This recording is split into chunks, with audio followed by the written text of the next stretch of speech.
Good evening and welcome to another exciting show. And I timed that just right. And tonight we have Survival Steve. Good evening, Survival Steve. And we've also got a new guest, Pink, who is our Spanish ambassador. I believe. Are you our Spanish ambassador or Yes, I who? can be the Spanish ambassador because I'm in As, Spain at the moment. Ole. I don't know. I can't speak Spanish, but Okay. could you understand the English? Sorry, take the piss. You are English. Yes.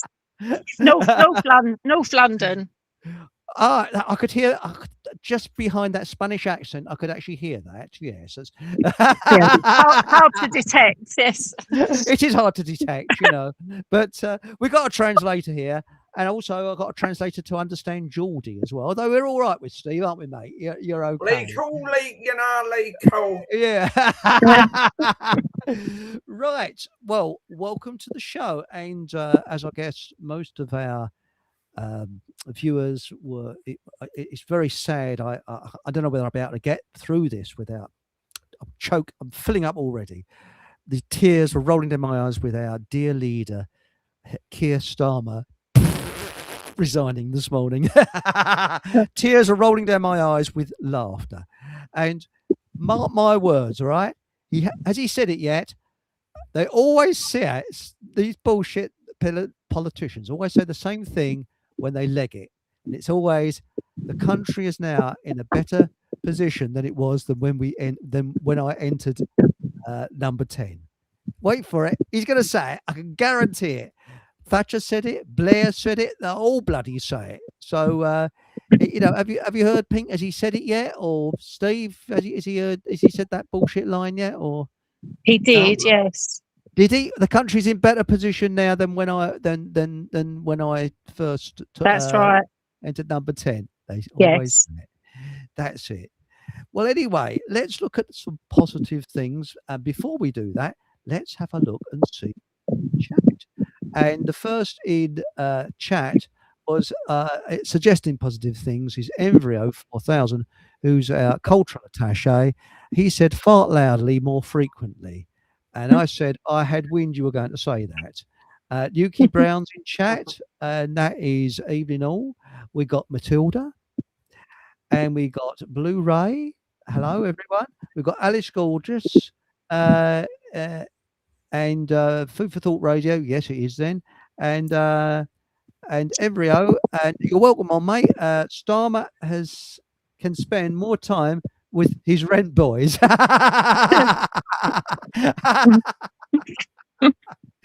Did you hear that Starmer and his mate Ali were walking by a canal, and his mate fell in, and he's going, help, I'm drowning. And Starmer saying, oh, what shall I do? Shall I throw you a ball? He said, no, I ain't got time for that. I'm drowning. Sorry. Terrible joke.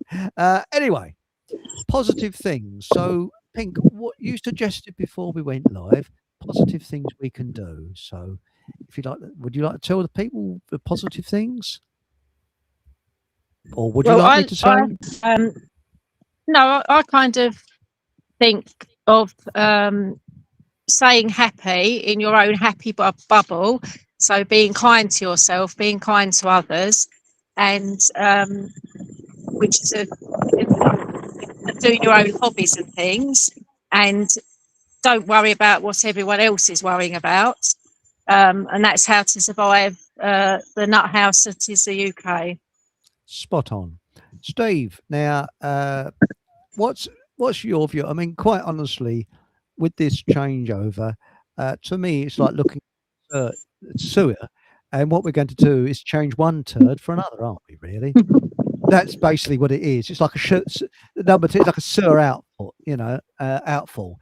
Oh, look, there's the Keir Starmer turd. Oh, there's another one coming along. I mean, there's another geezer. I couldn't really care less. And I just wonder what people think of this idea. I've said a lot about this on my Telegram channel, plug. And that is that the entire news is just a pantomime, and it's all prearranged, and it's falling into the hands of the what do you call it? The New World Order, or whatever you want to call it. What is it? The World Economic Forum. That is, you'll own nothing and be happy. Because that does seem like that. What's your feeling on this, Steve or Pink? Yeah, I mean, if I can cut in there, I mean, for me, I mean, I only learned that, what's he called again? The Prime Minister? Whatever his name is. He's stupid or something, or Yeah. he's our gracious dear leader. All right. Well, whoever he is, I just learned of his resignation, or was he sacked? I really don't know. Just this afternoon.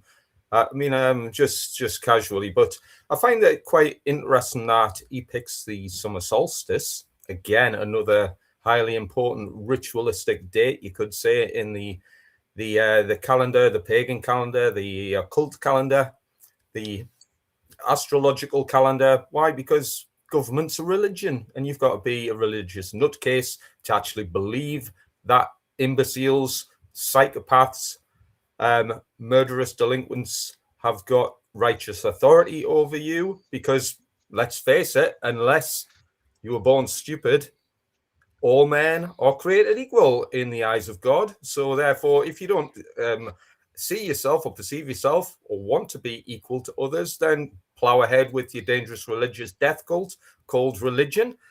Keep worshipping at the altar of authority and keep worshipping imbeciles such as Keir Starmer and whichever complete maniac's going to take his position. Let's face it, I already know the guy or girl who takes his position is going to be an evil entity. Why? Because in order to destroy the freedom of others and claim righteous authority over others, you have to be evil-minded. So that's what I say to that. So keep positive, folks. I agree with you. And and by the way, his Royal Hanorach, Paul, is come on the show. Paul, meet Pink. Pink, meet Paul, and you already know Steve. So good Hi, evening, Paul. Pink. Good evening, Steve. Good evening, Chris. How are you all? Hello. And we got We're some. good. We got a smart ass in chat. Okay, who's Blu-ray? Who says, "Sorry, mate, it was summer solstice yesterday, though." You always get some smart ass, don't you? You know. Yeah, He resigned. Was it this morning or yesterday? I can't remember. It was this morning, wasn't it? Sure. Yeah, I think it was this morning. I mean, when I say the summer solstice, I don't mean right to the second. I mean, if you want to go right to the second, what I will say is if you look at the winter solstice of, I forget which year it was, whatever year the little, do you remember these things that came out? Remember those things? Yes, when yes. they came out, there was a president of the United States, goes by the name of Joseph Biden, who live on TV at precisely to the second 3:22 on the winter solstice. So when I say 3:22, 22 minutes past 3, he took the Williams toxic arm brew. He took the clock shot live on TV at exactly 3:22. Why? Because 3:22, Skull and Bones Lodge 3:22. What date is 3:22? March the 22nd. So it's a satanic season of sacrifice. The very same day at the altar of government, the government suggested that everybody, man, woman, and child in Great Britain and beyond, went into self-isolation and became imprisoned in their own homes, and they called it something like lockdown. Yes, I agree that with isn't you. it? Religion of government.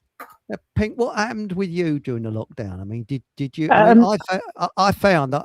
I mean, I went to because you're a local, aren't you? You're not that far from me. You're just up the bleeding road, and I went to Brookfield I literally Farm. live down the road from you, Chris. Yeah, I know, and you poor soul. I mean, you know, and quite. My son's godfather is a farmer, so we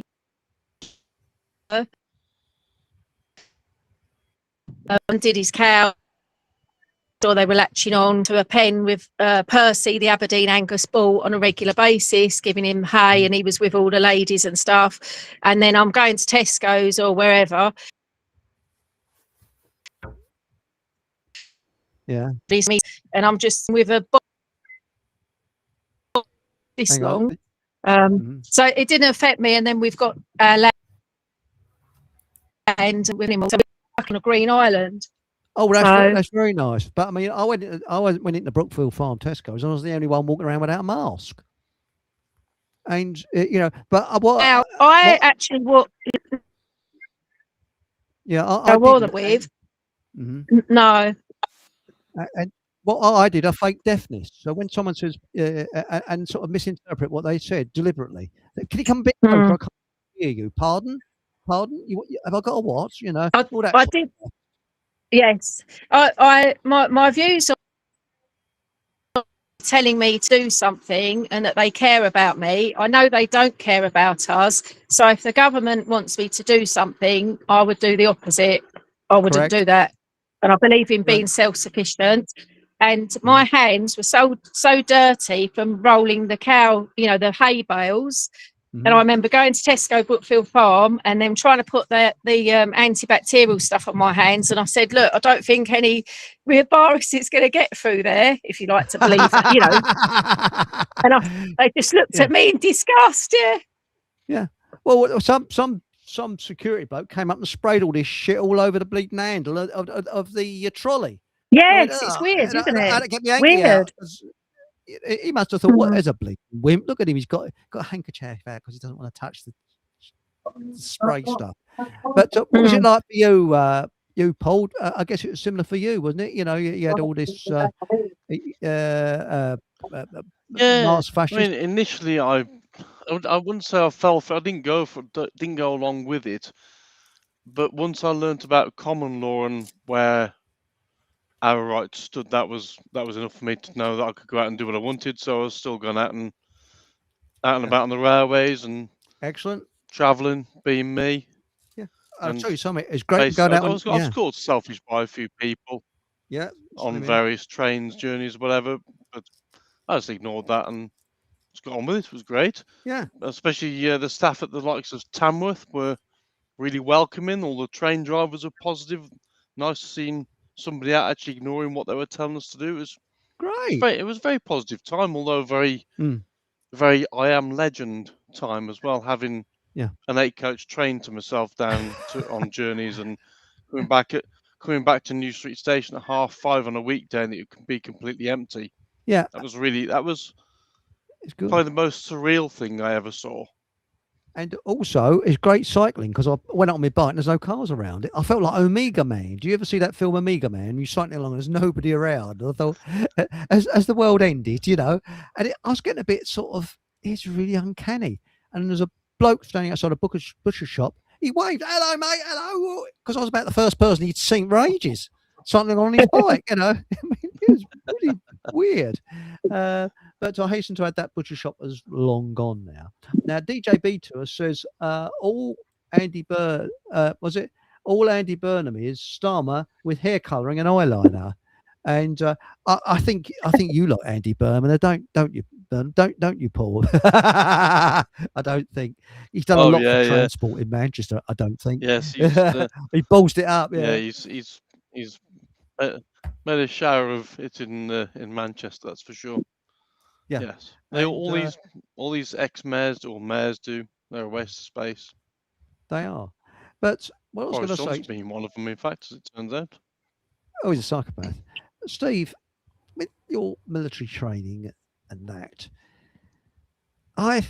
do you feel, I mean, I don't want to put words in your mouth, that psychologically we're not ready to take on our enemy?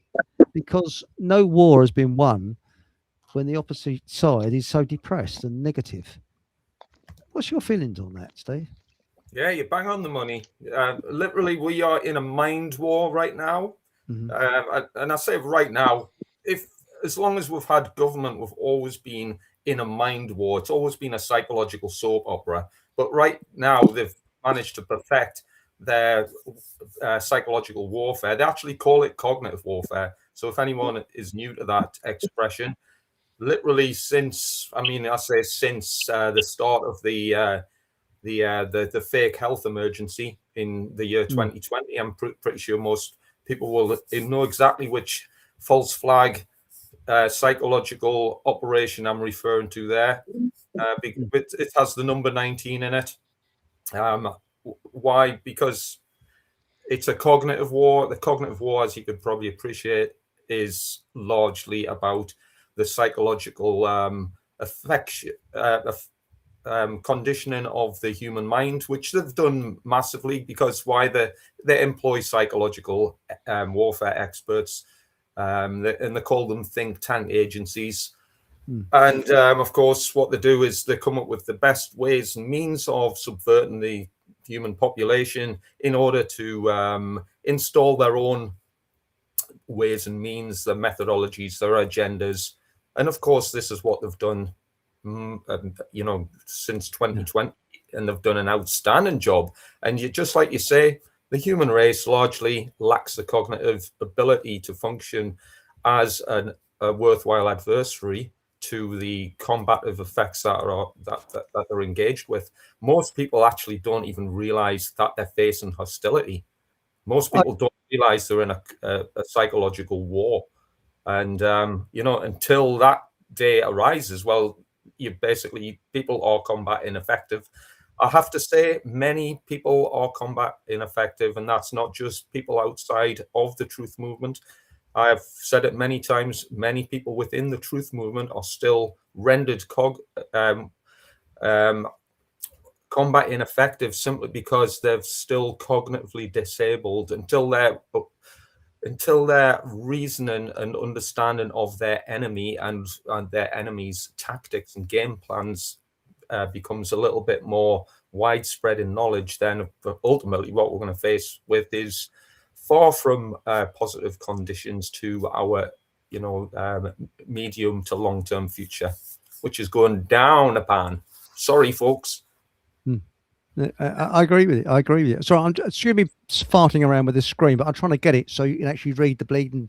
So far, you got the chat coming through your face, mate. So I'm sorry about that, but I'll fart around until I get it right, But I was going to do a poll today, but I didn't have time. I've been really up to my neck in it today, and I wanted to ask a simple question, and it'd be a yes or no, and that is, do you think that we have contrived news to take our mind, it's a misdirection, to take our mind away from the usury scam?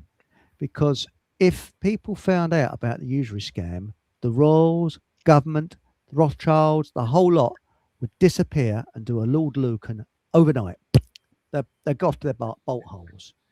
They're literally there screwing money out of us and creating wars and things like that when we get a little bit too close to the truth, by a thread of lies that's propped up by social engineering. So it would be nice in the chat and amongst our team on air, do you think that yes, we do, our news is a load of made up cobblers and they create wars deliberately when we're getting close to the truth, or no, it is just, this is the way the world is? So who's first? Yes or no? Steve, Pink, Paul, who wants to go first? And also in chat, all included. I'll certainly say yes. I agree 100%. It's the world that Steve and I know with regards to numerology proves it no end that the news is BS, and it is all there to affect how we feel. It affects your mind, how you react to things, and it's there to deliberately lower how you feel. So I think it's unanimous that it's a yes, that's what they're doing. We know that the news is, there's more truth in movies than in the news. The news is all fake, basically, as far as I can see. Well, the only time I listen to the mainstream is when I'm in my car and I put classic FM on, because I'm, that sort of age now. And then the news comes on, it's like bleeding, it's bullshit time. It's just pantomime. It's childish. It's just not news. And now, Pink or Steve, what do you think? Sorry, mate, you want to? Sorry, I didn't. Yeah, I'm happy to chirp in by all means. Yes or no? I largely agree with a lot of what you said there, especially with regards to the news. I mean, in more realistic terms, even if you said, 5 to 10% of news, newsworthy events are fabricated or somehow elaborated on with an agenda in mind, then that would probably be a realistic kind of expectation. I mean, as I've said many times, I stopped watching the news. I can't even remember. It's somewhere between 10 and 15 years ago when and I was still serving in the army when I realized the news was absolute propaganda, psychological warfare. But at the time, I didn't have the same sort of degree of compassion as I do now. I didn't really care as much as I do now. And ultimately, my worldview wasn't as expanded as it is now. And that's another thing we've got to bear in mind. We have suffered as a society, as a species, from worldview poisoning. And that's probably more technically effective than anything they put on the news, because what we as a society, as a population, kind of envisages that the world as it is and the political situation is a result of fairness, and it's all kind of organic. This is just the way it is. But what a lot of people, again, a lot of people in clown world, what they don't realize at all is the conditions that we perceive in the world are largely to do with the exploitation of consciousness by, and I mean, I could say dark sorcerers, but really it's just people who have got an agenda in mind. And we see that agenda in the likes of politics. I mean, everyone's aware of Agenda 30, for example. They're using dark sorcery techniques, even though that sounds a little bit magical and whimsical. They're using dark sorcery in order it's to... demonic. Yeah, I believe. I really do believe that. It's demonic simply because what they're trying to do is subvert the will and the rights of other people for their own agendas and their own amalgamation of power. That is demonic. That is unholy. That is wrong. That's immoral. And this is what we're faced with: immorality at a large scale. That's interesting. Now, Pink. By the way, you'll notice there's a private chat down on the side. So if you want to contact any of us, there's a private chat on the side there. I don't know if you noticed that yet, but what's your view? Do you think it's a yes or a no? Do you think the news is just literally a pantomime? No, nobody knows. I never believe what any of them say. Don't trust them, because my little brother died of leukemia when I was nearly 9.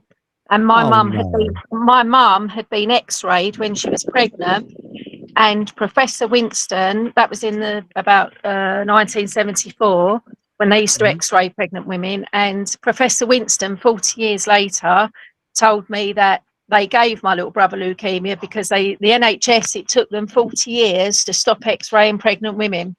And so then my mum, she said quality of life would have been better than quantity, because he lived to be 20 months, but he used to have lumbar punctures and he was at Great Ormond Street Hospital. And so then that's when I started, I didn't trust the government. Yeah. And then,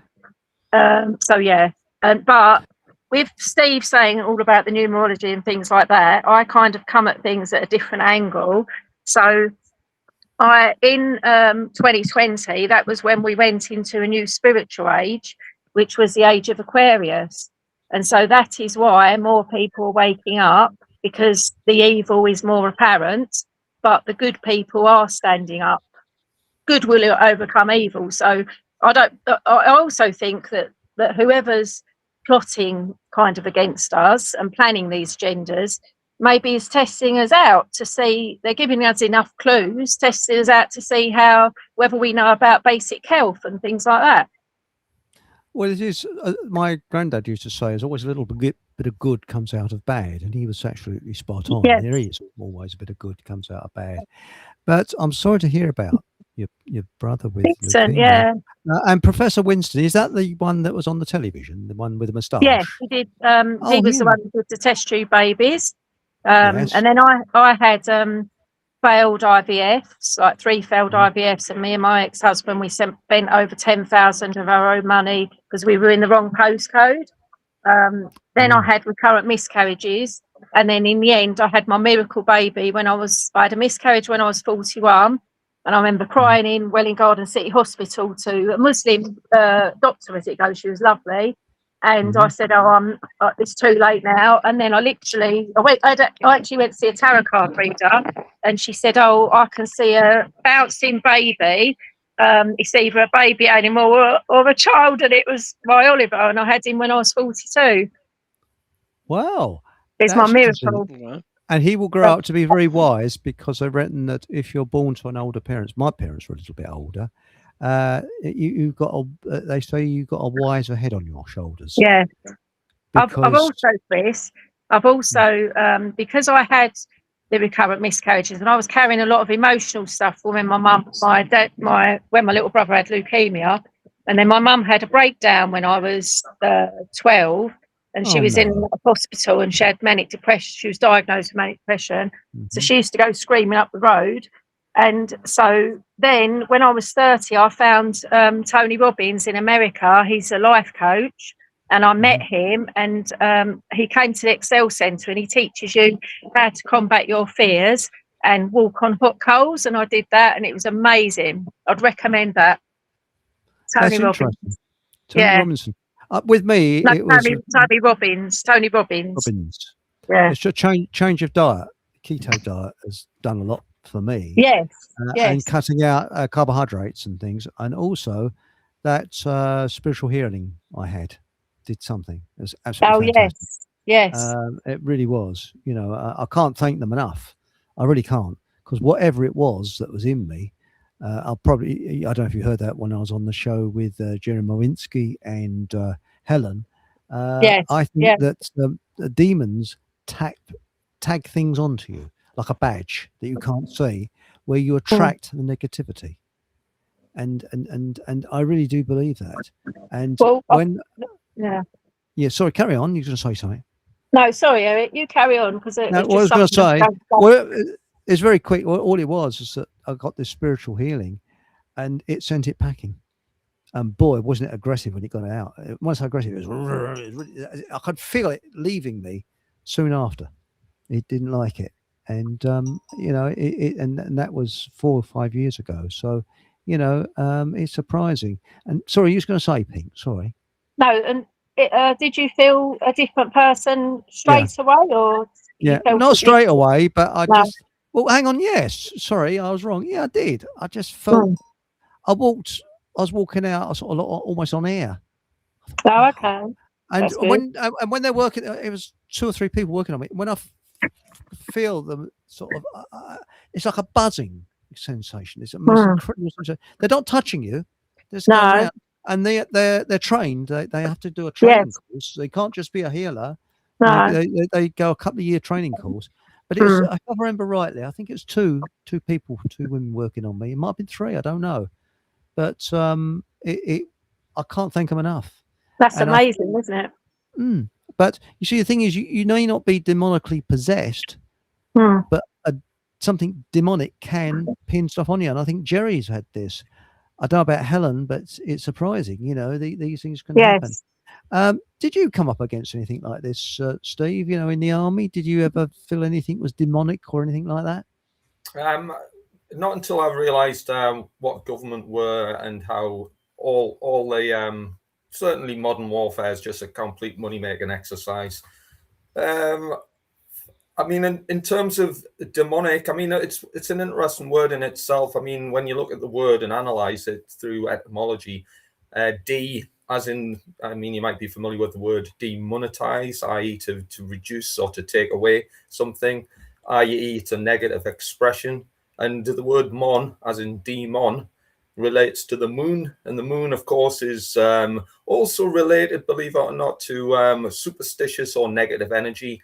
So therefore, you can see that, certainly the origins of that word. Now, I'm not saying that some sort of external entity, so to speak, let's say, even in a spiritual or other dimension, entity does not exist. I'm not trying to say that, because fundamentally, I do not know. But that's what that word relates to, and that's what that expression also is. It's a human being expressing negative emotions, negative understandings, a negative mindset. And of course, I mean, Pink's mentioned about a positive mindset, and essentially if your mindset's positive, because it's, especially if it's leaning towards truth and principle, which is again something I massively promote with the Occult Academy and various other works. Truth and principle trumps everything. Why? Because it cannot be changed, it cannot be altered.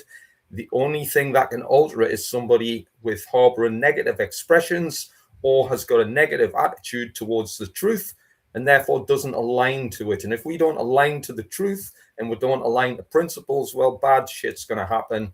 And that's why the world sucks. So if we want the world to be better, people need to bear that in mind. We need to align ourselves to truth and principle and have the positive approach to want to actually achieve that effect in the world. Well, by the way, very quickly, I changed the subject. There is a big technical problem on Food for Thought Radio. Thanks, Sam, for doing that. That will be Patrick and Paul's department. I don't know what's going on there, but yes, I don't know. I'll try and contact Paul and to tell him. So thanks, mate. That's very kind. And now about the healing, Alice Gorgeous says, is that the only time you've had 3 women on to you? Oh, it was exciting, you know. I came back for more. Oh yeah, went back there the following week. I liked it. Can we rub you spiritually? Yes, carry on. Yes, I did speak. You know, it took a week to get the smile off my face. And,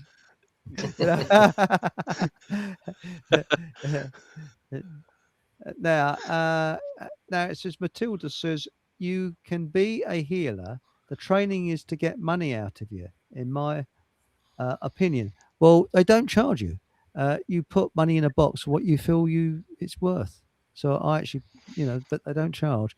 As for the training, I don't know. I can't answer that. I don't know whether they have to pay for training or not. I really don't know. It's a spiritualist church, so don't know. Now, we are our own healers, aren't we, really? I suppose we can heal ourselves. More importantly, I suppose it's trying to doing things like meditation and just being positive with yourself, and like I said before, the little acts of kindness and so on. And I think what you were saying a minute ago, think about that. I know we've moved into the age of Aquarius, and isn't that the start of the enlightenment? People seeing the truth coming out, and there's a lot more people out there aware of it now. I think a lot more. Yes, definitely. But of course, also a lot of people are very distracted with phones and with movies and everything else going on around them. So they can be. The World Cup. Yeah. They can be, but I think more people, but also then, Paul, there's lots of people doing really good deeds, and as you say, you're always kind when you get on the bus and things like that. So at the end of the day, if you do a kind deed, it has a ripple effect. Or even if you have a smile at somebody, like you said before, might brighten somebody's day, doesn't it? Well, attracts like, and there's something weird that's going on. Now, I'm going to make a bit of a humour of this, but a couple of weeks ago, I modified my car. I've been going in and out my garage for years, and the side wall of the garage jumped out at my car. That's a slight lie. No, I actually misjudged it and knocked the bloody... In a smart car? No, not in the smart car. That was in my Toyota, the classic car. I was going to say. I was really bloody gutted then. And I said, oh dear, what a shame, but not exactly in those words, you see. Yes. So there's somebody else, I don't know, I can't mention his name, Miles, who he's modified his car as well. He backed into something. He's done it twice. No. And my neighbour has had his car modified whilst he's backing out of his drive, because another neighbour decided to modify his car as well. His car, the neighbour was okay, but my next door neighbour, his car looks like, well, it's just, it looks just like it's been in the demolition derby, poor sod. Oh, no. So that's 3, in a very short time, within about 2 weeks, we had 3 cars hammered. Isn't that weird? Don't you think that's really strange? Is there something going on within your vicinity then? Like, have they ramped up 5G or something like that to affect how... It might be. The reaction no, because I'm down the road. Like Yeah. I'm down So, the yeah. road and my car's fine. Oh, well, that's good. As long as your car's okay, we might need to rely on you then, because know if my something, neighbour's Chris? car is written off, and I thought they said women drivers were bad.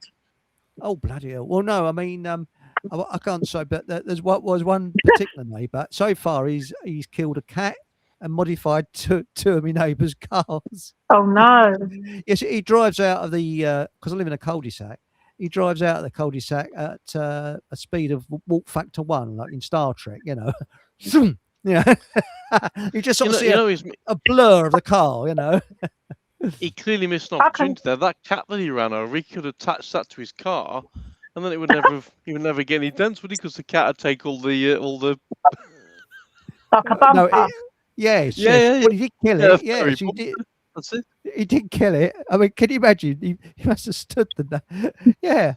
So poor little thing, But, I can drive a tractor. You really? Yeah. That's fantastic. I mean, your brother, is it your brother's farm? Is it? Or No. That's my son's godfather is a farmer in Bayford. Oh, Bayford. Oh, Yes. Bayford. Yes. Oh, yes. But It's a small world. I don't help him now because I used to get shouted all the time, sort of like verbally no. abused.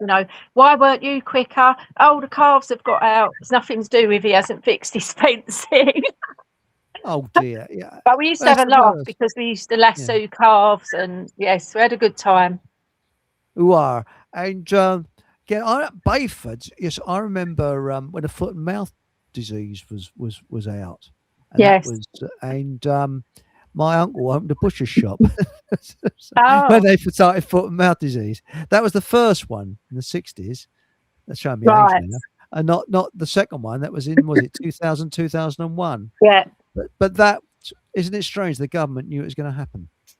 Isn't that odd? Well, do you think they had a crystal ball?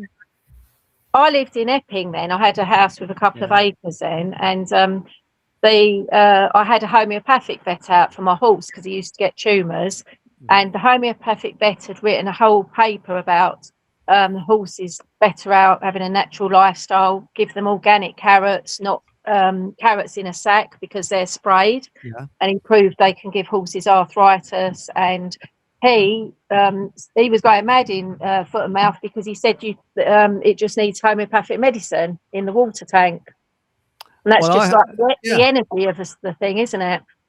Well, I heard there was an elderly lady in a late phone-in said that you put the Victorian and Edwardian farmers wasn't a big deal, foot and mouth. They used to put onions in a barn. The onions used to take the foot and mouth away. It wasn't old lifestyle. That was the way they did it. Yeah. So, but the thing is, Steve, think of the average person in the street. How do you think we can do our bit? I mean, I'm trying to cheer people up, and Paul's trying to, he does his bit. We all do our little bits, but how can we be? Shall we say what's the military terminology for battle ready? Is it a certain name for it? What can we do? How can we change our mentality to say we're going to win? Not going to lose. We're going to win. How are we going to do that? That's a great point, but ultimately you can only win through action and taking the appropriate and what's known as right action. So at the moment, there's insufficient people taking right action, and I hate to say it, but a lot of people are let's just say superstitiously kind of betting upon the notion of it's in the cards, it's in the stars. If we keep our fingers crossed, if the power of belief, all of these things are arbitrary and they're superstitious.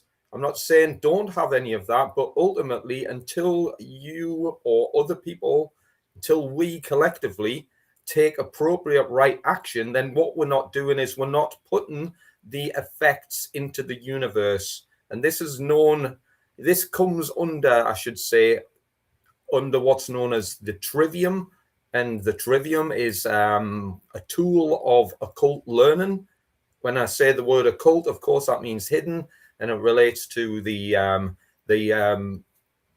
microcosm and the macrocosm. The microcosm being the human mind, consciousness, the human psyche, how the mind works and operates, and the macrocosm being the outer world, the physical worlds. the laws of nature, and that applies to something called natural law, which of course is something that if we want to achieve the effect of freedom and peaceful coexistence in the world, well, I hate to say it, but it's fundamentally and physically impossible to have those conditions without the application and the understanding of at a wider scale of natural law. Anything else is a pipe dream, it's a belief system, it's a religion, it's a superstition, and we can keep our fingers crossed all day long and pray for a miracle, but until we do right action by understanding and applying objective morality and the conditions required by natural law, then that freedom thing's it's just not going to happen. Sadly, we're not at that stage yet. So what can we do? Well, the only way to do that without imposing a physical violent rebellion is to educate more people. Now, I could suggest a number of books, one of which written by Nathan and I, Fake Awake, which you contributed to. That's right, Eric. Yeah, it is. Which explains it in a little bit of detail. Thank you. Yeah. So I'd recommend that, but until we actually start applying the principles that explains and guiding more people, and again, not just the truth movement, because the truth movement's like a speck in the ocean, a drop in the ocean compared to the world's population, who easily outnumber us by billions to one. So we need to educate people. So that's known in alchemy as the great work. And it's called the great work because it's hard. It requires changing the worldview and understanding of people who are entrenched with dangerous religious cult called the government, the belief in the power of authority. So until that dynamic changes, well, you know, we're basically on a hiding to nowhere. And by the way, earlier we got someone. Mike Mantis has told us. Did you know that Elton John is homeopathic? So there we go. So that's interesting, isn't it? We didn't know he's homeopathic. And Mike, he says he's halfway through Fake Awake. Good lad. Excellent. And there's another chap. I think. Shall I take the words out of your mouth, Steve? Larkin Rose. You go on YouTube and look at Larkin Rose. He certainly knows his stuff. That book is, I think that's number two of the list of anything I recommend on the Occult Academy. That is number 2 out of 3 things. Yeah. Was it the most dangerous superstition? But I actually think we're born with this kind of looking for authority. We're like sheep looking for a sheepdog. And I think we got to get that kind of mentality taken out of us. I just wonder what other people think about that. I mean, Pink or Paul or Steve, do you think we're born like this? So are you, Pink? Well, I'm Sagittarius and I'm Chinese year of the monkey, so nobody is going to make me do anything I don't want to do. So in my head, nobody will take my freedom away. And I don't really like authority. So hang on, you were born in the year of the monkey? Chinese year of the monkey, 1968. I was born in the year of the monkey as well. And that's why I like Thai food tea. Sorry, Brook Bond's tea. PG you know, PG tips. That's right. Yes.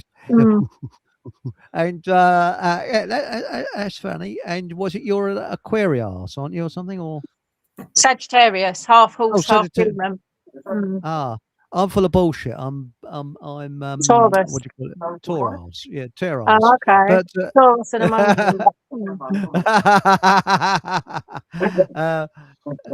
monkey. Now, Sam's come up with a beauty.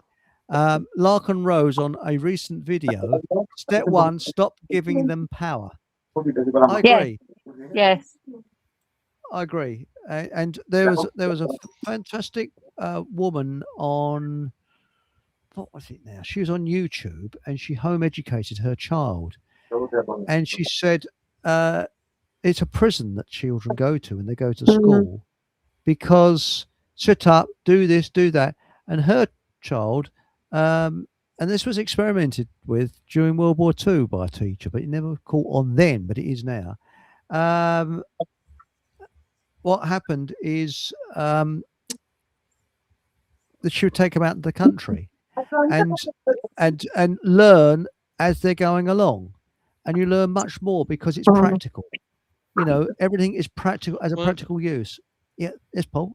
Well, have you seen the modern academies that have been? I mean, they've got a load of these round here in Telford. That if you put the layout of the academy alongside something like Featherstone Prison, it'd be hard to tell the difference these days. And when I was with my when I was in the relationship, we went looking at senior schools, and we went and I'd look at one in Much Wenlock, and we actually got a viewing of the whole place, and it literally was like being in a prison. It was basically the same thing, other than the fact they were let out of an evening. Yeah. But it was exactly the same. Exactly.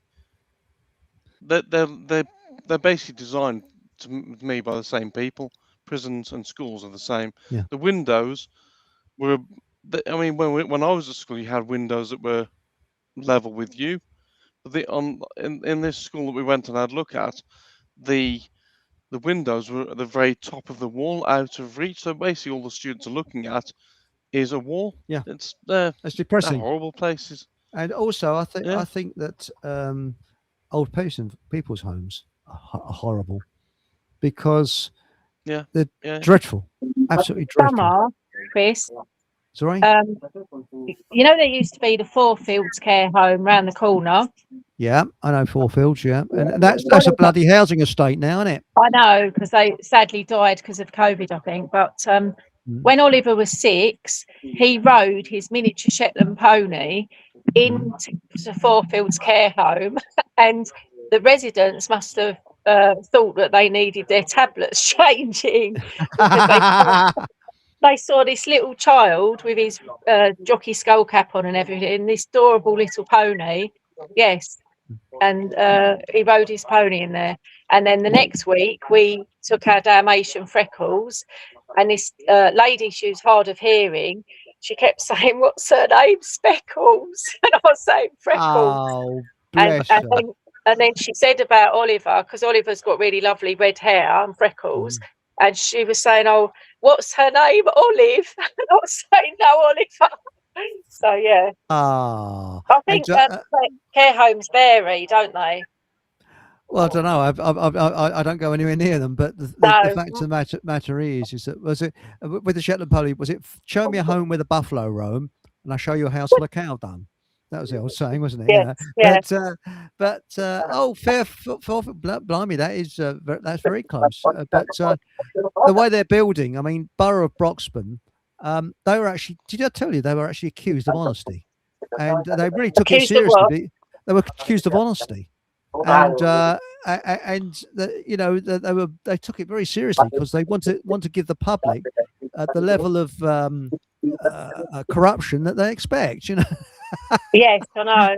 They're terrible. Because Broxton Council, yeah, better than I, Bob. No. I used to work for them years ago, but in housing benefits, and they used to be. They're so small-minded. If someone had a little ironing job that they hadn't told them of, they'd go after that person. They're nasty. Yeah. Oh, they're very nasty. I mean, I actually feel that it's an honour for them to wait for my council tax. I would not have it on direct debit. And when it goes about a couple of days overdue, bang, they send an email to you. Yeah, you know, I've had a reminder. Which, but the thing is, I have to remind them that they are a limited company that's registered under Dun and Bradstreet, and they've got an account number. And could they please supply me with a signature where I agree to a contract, which they can't. So we got them over a barrel, whatever happens. Do you pay your council tax? Oh yeah, for quite life actually, but I'm thinking of stopping. I mean, because there's somebody here that doesn't, isn't there? Yeah, Steve. Yeah, but quite honestly, I'm thinking of what I'm going to do is not refuse to council tax, just ask them for a list of goods and services that they provide, and a copy of my signature agreeing to a contract. Yes, see what happens. And see what happens. And some cheap. Isn't- Sorry, carry on. I'm saying with regards to that, isn't there something, things like the bins where they'll say, well, they won't empty the bins, but that's bullshit because the bin lorries are, if it's something like Veolia, it's a contract. They they get contracted to empty all the bins. They're not going to go along and say, well, that's number 29. We're not going to empty that. Well, I mean, yeah, but I worked it out. I mean, I where I live, there's 55 houses, and I worked it out that if we all got all cut together, which we won't because I don't talk to some of the neighbours, we could actually have our bins emptied, pay for a security bloke walk round and keep everything safe, maybe a gardener to, and someone to sweep the roads, which we don't get now. And that would be, I worked it out that it'd be about a quarter of the price of paying council tax. And if someone doesn't, and we get our bins empty on the day that we want, not what they want. The interesting thing about Spain is that you take your rubbish to a bin, which is, there's quite a lot of the big bins in the street. You either put it in recycling for glass or plastic or general waste. Those bins are emptied every day, and the council tax here, say for a 3-bedroom house, is £112 for the whole year. That's fantastic. Yes. But why should you pay tax at all? This is what gets me, because most of that the tax that you pay with council tax goes to the central government, so they can pay the usury scam. And the usury scam is a loan that doesn't exist that keeps inflating, which you can never pay off. Yeah. So and but £112 a year, that's more than manageable, isn't that? People that actually have a half decent life based on that. Yes, exactly. Rather than 112 quid a month. That's incredible. And I bet you get your. They're just ripped off here. Do you get your streets cleaned or anything like that? Do they clean the streets are immaculate. It's a village in the middle of Andalusia, surrounded by olive groves, so it's agricultural. And yes, it's clean. Everyone's lovely. Say buenos dias every morning. Really nice people. Yes, and it's clean, respectful, because the Spanish police don't take any nonsense either. Really? Yes. But is there a lot of? I should think there's a lot of Brits around there, though, isn't there? There are more Brits than my brother would like, because my brother said that he moved to this town deliberately because it was, Spanish and what have you. And there's more Brits than there was before, but everyone fits in and everyone's friendly. Yeah, in the main. Most of them speak English, I think. And of course, if they don't speak English, the thing to do is to raise your voice and just accuse them of taking the piss because they should speak English. That's the English way of doing things, isn't it? Yes. I'm joking. But someone seen my finger brace. Yes, because I've got a funny finger. And Mike Mantis has said, actually, Chris, I need a hand moving a piano. Yes. Now I've got a Viking finger. It's sort of going lifted up, so I have to put this brace on occasionally, to square. Now, Aquarius, Hereditous Get Fucked said, Aquarius, the water bearer on the piss. Yes, I would think so. Yes, that's it. But how comes? So what's that again? 100? How much again a year that you pay? He said it's £112 for the whole year, but my brother doesn't even pay that because his landlord pays it for all the houses he owns. My brother, gets better than that. Yeah. He rents a 3-bedroom house in a row of 10 houses with this shared beautiful swimming pool and a patio area and a garden. He's got a patio area himself to go with the house. He's got a garage, and it's €450 a month. Blimey. Cheaper to live there. And I should think the cost of living is food cheaper and plentiful, or yes, and they do nice yes, and so we're eating fresh food every day, and there is an English shop, and obviously they're a little bit more expensive, but I think my brother's girlfriend likes Yorkshire tea, so today we went in and we got that, and Robinson's orange and mango juice, stuff like that. But ultimately, the supermarket's not lovely. Yes, but I mean, it is a supermarket, but there's also a butcher's where my brother got a turkey from. It cost him £60 at Christmas, and it lasted the whole week. And yes, so it's fresh food, fresh Can I olive. ask a question? Were you out in Spain during the COVID pantomime at all? Well, I've only come out to visit my brother in Spain for the week. But my brother, in January 2020, he knew that we was going to come out of Europe or you know, things were going to happen. So he got his Spanish residency then, and then he was off. So he was very lucky that they went just before the COVID happened.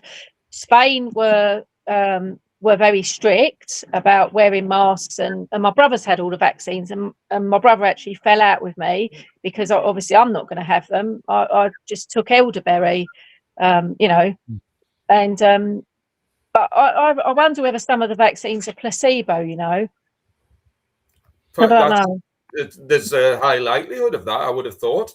I mean, personally, I don't think all of them are going to have massive detrimental effects like some of them. So yeah, I think that's part of how the operation worked, I think. Yes. Well, that was. But having said Well, that was something I remember.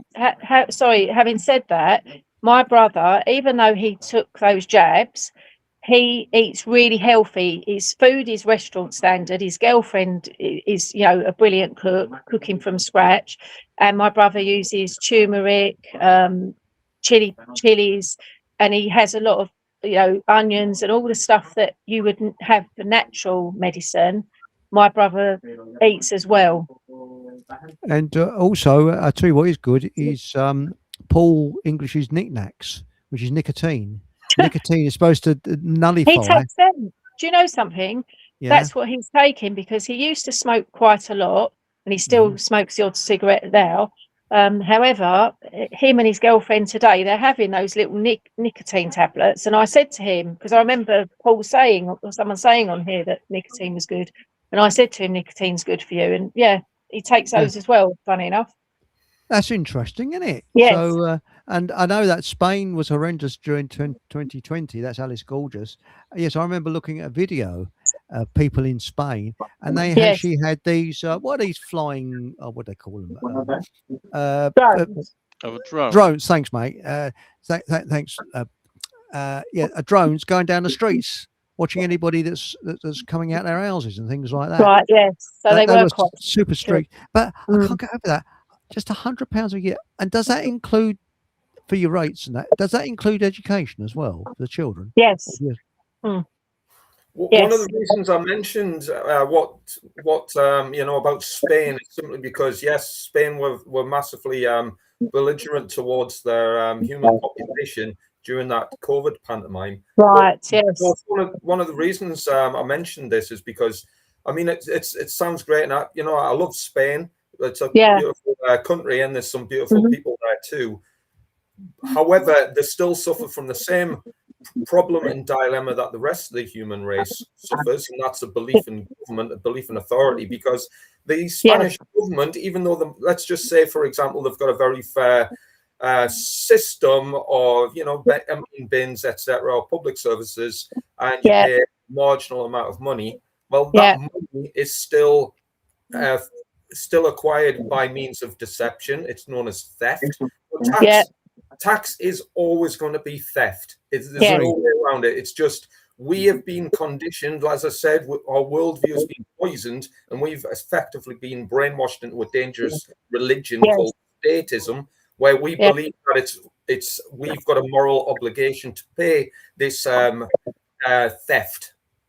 If we're not calling it theft, we might think twice about what it is, just as if we were to talk about the health emergency and said that was a biological warfare, psychological warfare, operation. That's what it was. And what happens is, because we change our language and many other things, we start believing the soap opera of government. I mean, statism is a dangerous belief in the power of authority, and the Spanish government are no different to the British government. The word government will always mean, through its Latin derivative, gubernare mentis, will always mean mind control. Yes. Therefore, they operate through mind control. How do they do that? Well, loads of things. Education of children, state indoctrination of children, I should say. the stuff we see on TV, such as the news and public, you know, all sorts of documentaries, etc. We lead ourselves to the sort of common condition of being massively brainwashed as a society. Yeah. The way to not be brainwashed is to understand objective morality. That means morality, the difference between right and wrong can never change because it's written into the fabric of creation. Morality is understanding how the distinction between right and wrong. Well, a right is actions that do not result in the deliberate harm to any other person.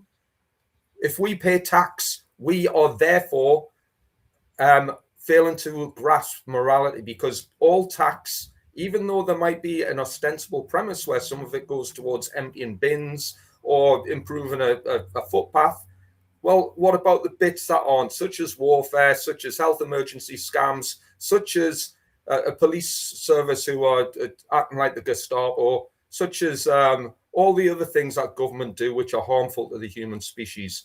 If we pay tax, and I'm not suggesting that anybody stops paying, by the way, this isn't me coming up with how to live your life, because ultimately how you live your life should be up to you by exercising your conscience based upon objective morality, and have a deep understanding of knowing the difference between right and wrong, and knowing that anything that you are forced to do, even if you know, things like paying tax, for example, we're forced to pay tax.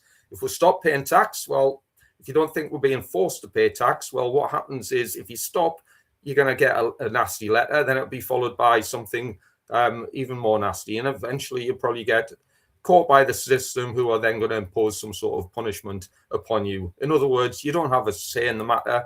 Same with government. I opt out of government because I'm an anarchist. That means I'm capable of ruling myself, and I don't need a belligerent, psychopathic bunch of imbeciles called the government to tell me how to live my life. So therefore I opt out of that. However, that doesn't come without consequence.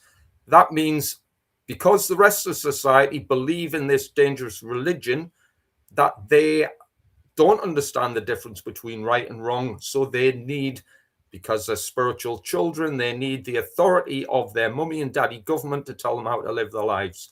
To escape from this illusion means that we have to become spiritual adults and start putting objective morality at the forefront of our understanding. And until that happens, we're always going to have this sort of problem by government. And of course, because government is a corporation, they have to make money from that situation. In other words, they've got to make money from us. Good point. And Mike Mantis brings up something interesting. I got a donor card because I thought it would give me a discount on kebabs. Donor card. All right. Yeah. But in Spain, Pink, is there, have they got income tax? You know, do you know whether they have income tax? I know that in Russia they don't have income tax, and this is one of Britain has, obviously. But do you know if they have income tax at all? I think she might have dropped out a little while. You still there, Pink? No, I think she's dropped out. I think our signal's gone down. Oh, well, that's life. Anybody else know whether Spain has income tax, or any countries that don't have income tax? I know one thing about Spain going through Alicante Airport, which, again, if anyone's going there on the holidays, please check.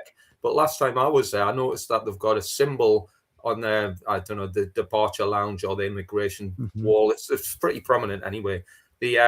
The symbol is known as the fasces, which you may have heard of, the bundle of rods, the axe. Oh, fasces, yeah.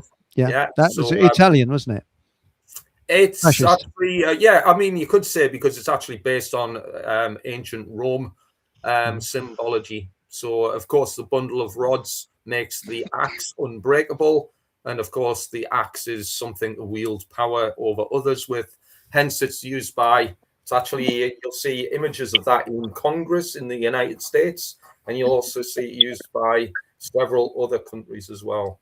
And that means fascism, because that's what Mussolini used, the fascists. Yeah, exactly. Sorry, Chris, I lost you. Hello. Oh, you're back. I'm sorry. Yes. Because I had could a hear these funny question. noises, and I could think, blimey, is that me stomach? I Crumbs. wasn't underwater. But I was going to say is, do you know whether they have income tax in Spain? Because I know a lot of countries don't have income tax.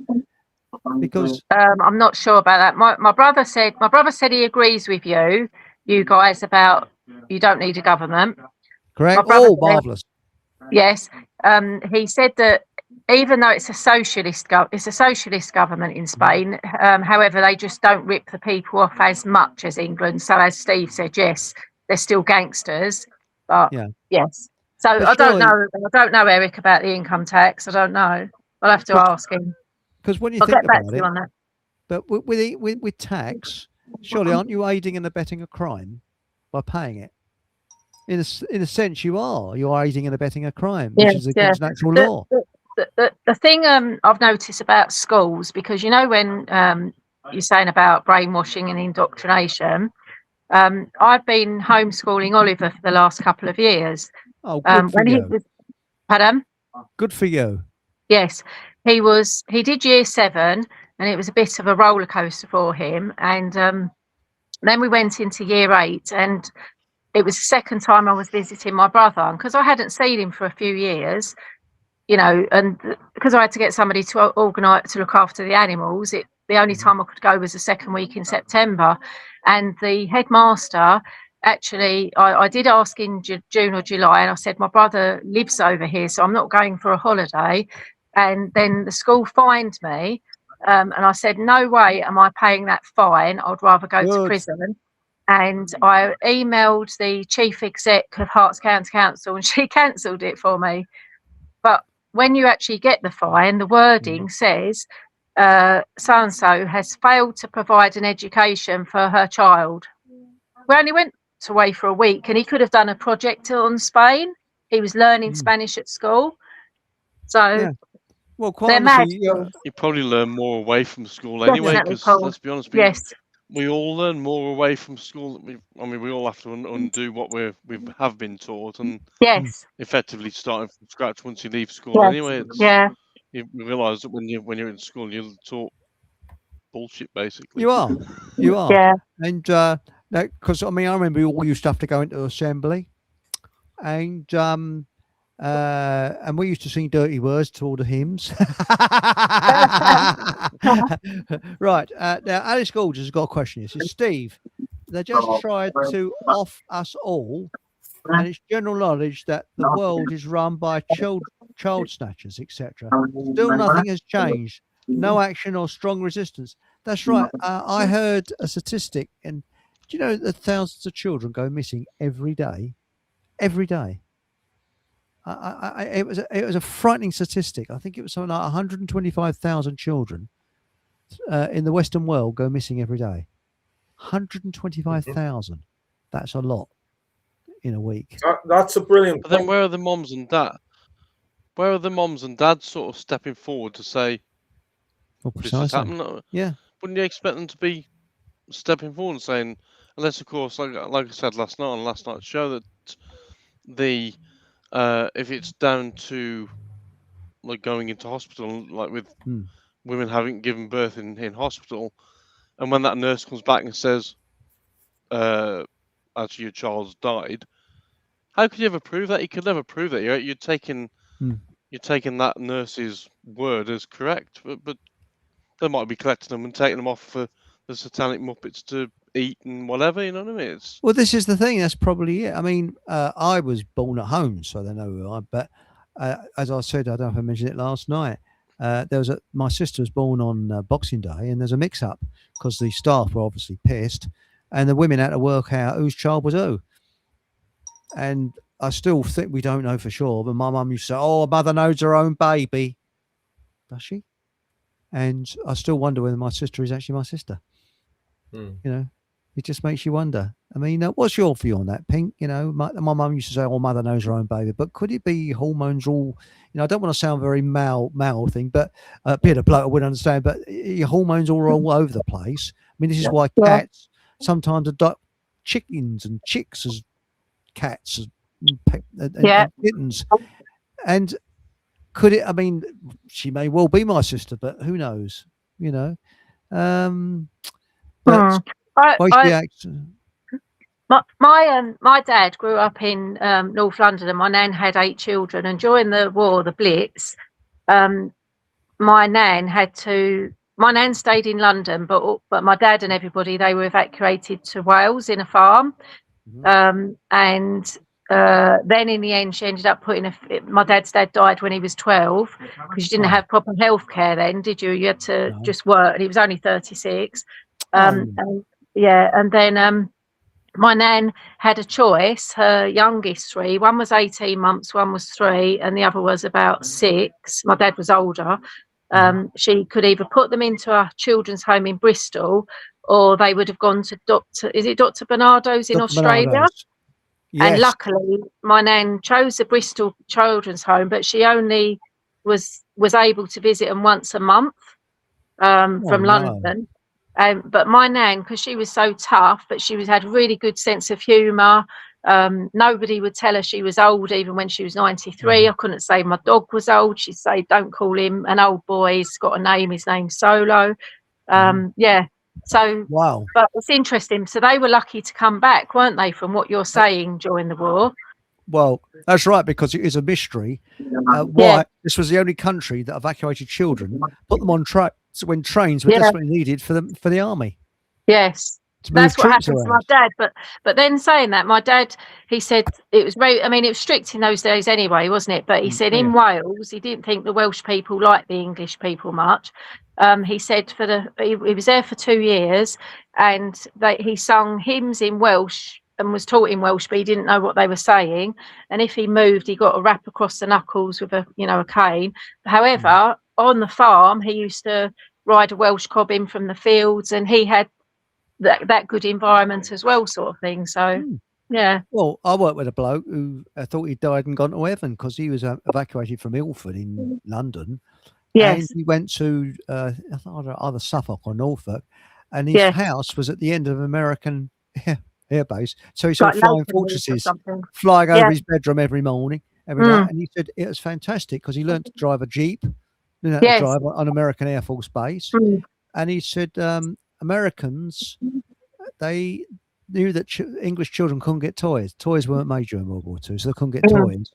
And they actually sent toys over from America, and they made out that Santa Claus was coming down from the North Pole, because like Santa Claus, and they landed a Liberator plane, and Santa Claus got out, and he said he couldn't believe it. He had bubble gum that he'd never seen in his life, a train set, all this fantastic stuff that Americans had actually voluntarily given up. They'd actually. That's lovely, isn't it? And he had a lot of affection for America because of that. Yes, yes, that's lovely. Yeah. So, also during the war, they used to call that Hitler's cancer care, because people used to grow vegetables in their garden, and they didn't spray them with pesticides. And I don't know, they'd probably have chickens, wouldn't they? Yes. And so they had a lot. Because sugar was rationed and butter, people didn't overindulge. So yes, they were very fit. And I mean, when you look at what people had, but I mean, this keto diet, you go about 16 hours without food. That sounds terrible, but you don't feel hungry because it's high protein and low carbohydrate. You knock carbs out. And I was talking to Dr. Myhill. I'm hoping to get her on soon.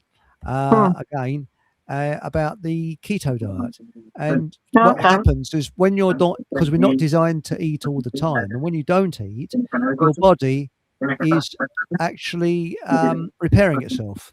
Yes, It's actually doing a spring clean. So sometimes I might have just one meal a day, and that's it. I don't feel hungry because it's a very high protein meal. That's the thing, But it really works for you, doesn't it?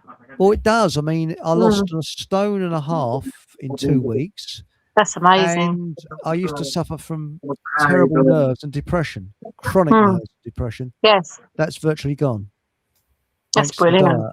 So I'm really pleased. And I did have high blood pressure. How long have you done that for? Must be, let's have a guess. It's over 2 years. Oh, okay. By now. So it hasn't been that long. But no, my blood pressure went through the roof one time. There's a lot of other What things. made you try that? Well, what it was is that I went to the optician because my mother had glaucoma, and he said, your pressure is very, very high. And I thought, oh bloody hell! And then I found out that's due to sugar. And I went to have my eyes tested at this specialist place in Potter's Bar, and they said, no, you've got extra thick retinas. That's why your pressure is a little bit higher. There's no trace of glaucoma at all. And it's, again, the same, this thing, it's because ancestors were Vikings. Thick retina, trigger finger that goes funny, that is all signs of Viking heritage. And Robert that comes on here occasionally, his parents are from the West Indies, or a very smart island from the West Indies, not the actual West Indies. So, and he's got Portuguese ancestry in him, and he's got bunions, and I've got bunion as well, which again is a Viking thing. So he's got similar. So you can tell if you've got Viking. And I should think, Steve, you've got Viking blood in you, haven't you, from the northeast? Maybe. Because did you know?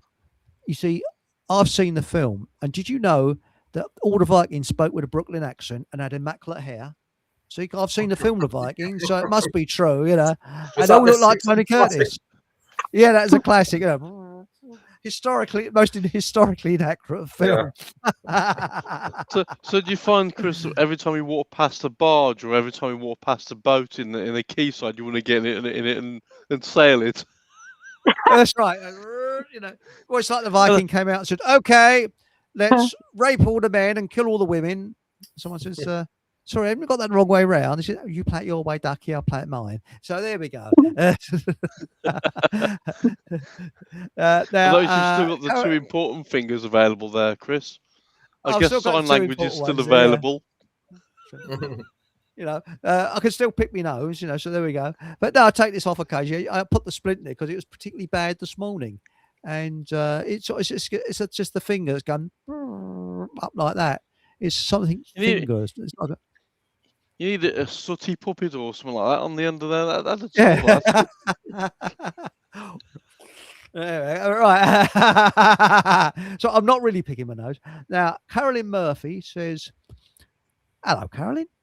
Some women are impregnated get the right words here, specifically for satanic rituals, and others sell their babies to these groups.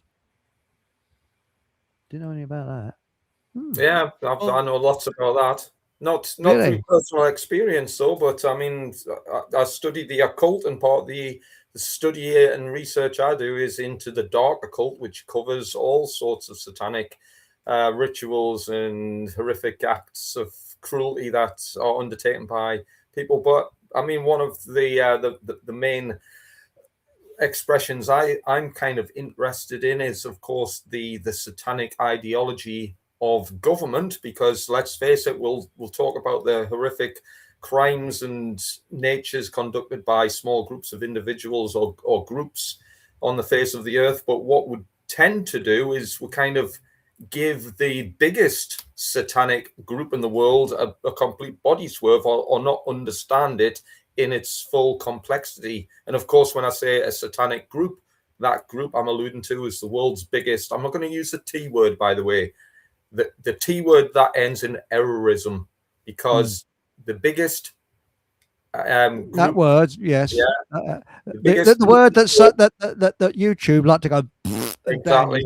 Yes, so thanks, the biggest mate. Group in the world who rely upon those. It's not the Vikings, incidentally. It's the government, and we've already alluded to the fact that that word actually literally means mind control. And just in case anybody's new to the chat, the government go to work in a building called Parliament. It's actually a church. The Palace of Westminster, it's a church because it's a religious order. That's why they use certain religious holy dates, such as the summer solstice, to resign, and that's why they use certain numbers. I mean, did you know Liz Truss resigned after 44 days?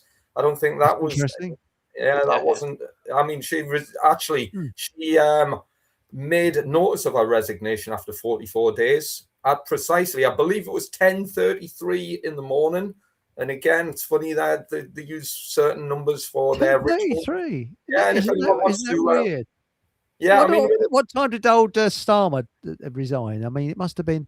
I was actually working on tonight's show this morning when it came through. And that must have been about 10-ish, I would assume. Yeah, I was pretty early on it. I didn't notice, to be fair, but I remember Liz Truss's declaration simply because she was stood outside number 10 behind a triple helix lectern. Now, that's rather bizarre. A triple helix lectern. I've never seen them use that before. But, you know, obviously the Queen lit up a triple helix when she done her little thing at Windsor Castle. Why? Because when you want to dominate the population, you have to use psychological techniques. And again, this is all part and parcel of Satanism, because Satanism is about, let's say, dominating other people in order to apply your own will by abusing the will of others. And of course, this fundamentally goes completely against the grain of what's known as objective morality. And I said that earlier simply because objective morality is the difference between right and wrong. It's not just knowing the difference, it's actually the application of the difference. So, and again, I'm not picking on anybody in the chat there, but there was a comment that I know right from wrong in the chat. And again, I'm not disputing that at all. But what I'm saying is a lot of people believe that of themselves. They know the difference between right and wrong. But interestingly, when you query people, please explain to me the difference between right and wrong in a sentence. Many, I'd even say most people will get that wrong. And if they don't get it wrong, well, they fail to apply that through their actions, because a lot of people seem to know the difference between right and wrong, yet they still advocate for government. Government are practicing that T word again. They are state-sponsored. They've applied state-sponsored terrorism to everybody in the UK and beyond. I'm going to list, actually, a little shameless plug there. I was a war fighting expert. So I know when it comes to matters of war, I'm pretty sure I know what I'm talking about. That's why I'm a soldier against syringes. Okay, my unit, I was a soldier against syringes. Why? Because I object to the fact that the terrorists were fundamental in the application of biological weapons upon innocent people, including women and children, i.e. bunch of Satanists. But characteristics of state-sponsored terrorism include, let's see, there is actually 4 characteristics, and one of those is the threat or the use of violence. All right, the use of violence is anything that goes or may harm any other human being, i.e. a wrongdoing. They've usually got a political objective, and of course, government have always got a political objective, i.e. they desire to change something, usually for their own betterment. There's also the intention to spread fear by committing, it's usually spectacular acts, but let's face it, the health emergency, well, you don't get anything more spectacular than that. Massive false flag psyop. And the last part of terrorism is the deliberate targeting of innocent people, civilians, right? None of these are combatants. That means everything that the terrorists, i.e. the government, did since 2020, and I'd even say long before that, has been treasonous, war crimes, crimes against humanity, medical battery, aiding and abetting known offenders. The list goes on and on. So who is the more satanically minded? Is it the people, the individuals or small groups who are out doing horrible things to children? Completely disagree with anything that they're doing. But look at what we are advocating, because we're not doing enough to stop it, prevent it, or educate others about it. And that's the biggest satanic organization in the world, and that's the government. So I agree. And if you want to find out more, Steve's Telegram link below. Thank you. So, the reason I'm saying that is because if we truly understood right from wrong, we'd understand that government, there's no space for it in a society that advocates for peace and freedom. We can't coexist with those conditions under any form of government, because government will always deny people of their fundamental rights and apply violence through state-approved means. Well, I put a cult academy here. There's a link here to a cult academy, which is Steve's Telegram link. Stephen, I don't know. I post mostly on Telegram now. Facebook, I'm a little bit suspicious of. I'm also on Gab. I don't think you're on Gab, Steve, are you? You're not on Facebook, No. are you? I don't. But Telegram is by a cult academy, and that's the link. You can copy and paste that below there. So that's Steve's one. Thank you. And of course, now you've also got, where are we? I've lost myself now. Excuse me, I'm just trying to find out where I am. Oh, here I am. And there's my Telegram channel. If you want to go on there, here we are. So Fuck 'em All Radio Chat. There we are. So it's Fuck 'em All. There we go. And my website is still not up and running properly. I don't know. It's been too hot to work on it. I mean, I've got to get that done as soon as possible as well. Now, the other thing we was going to say, we're going back into chat. Sam says, I only believe in statistics that I doctored myself. And regarding the children, Blu-ray says, and I think you're spot on here, mate, social services are taking children too. Yes. And he went on to say, as the excuse for that, don't they? That they that's can right, kidnap yes. children, and there's nothing, and it's deemed as normal. A bit like people who own cars. You don't own the car. Yes. Same thing. You're car, the keeper. And also, do you know that gypsies can drive around without a driving license and without tax and insurance and get away with it because they don't register their children at birth? So you're not registered. Plus, they've got shotguns. Yes, that is very useful. And do you know that gypsy camp near Brookfield Yes. Farm?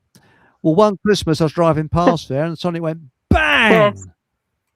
And someone was firing shotguns. Oh, okay. And it just hit the corner of the car and indented, and it was a bullet. It dented into the side of the sort of pillar near the door. Sure. So if it had been a little bit, so it would have probably killed me if it had been a little bit, Yes. a few milliseconds earlier.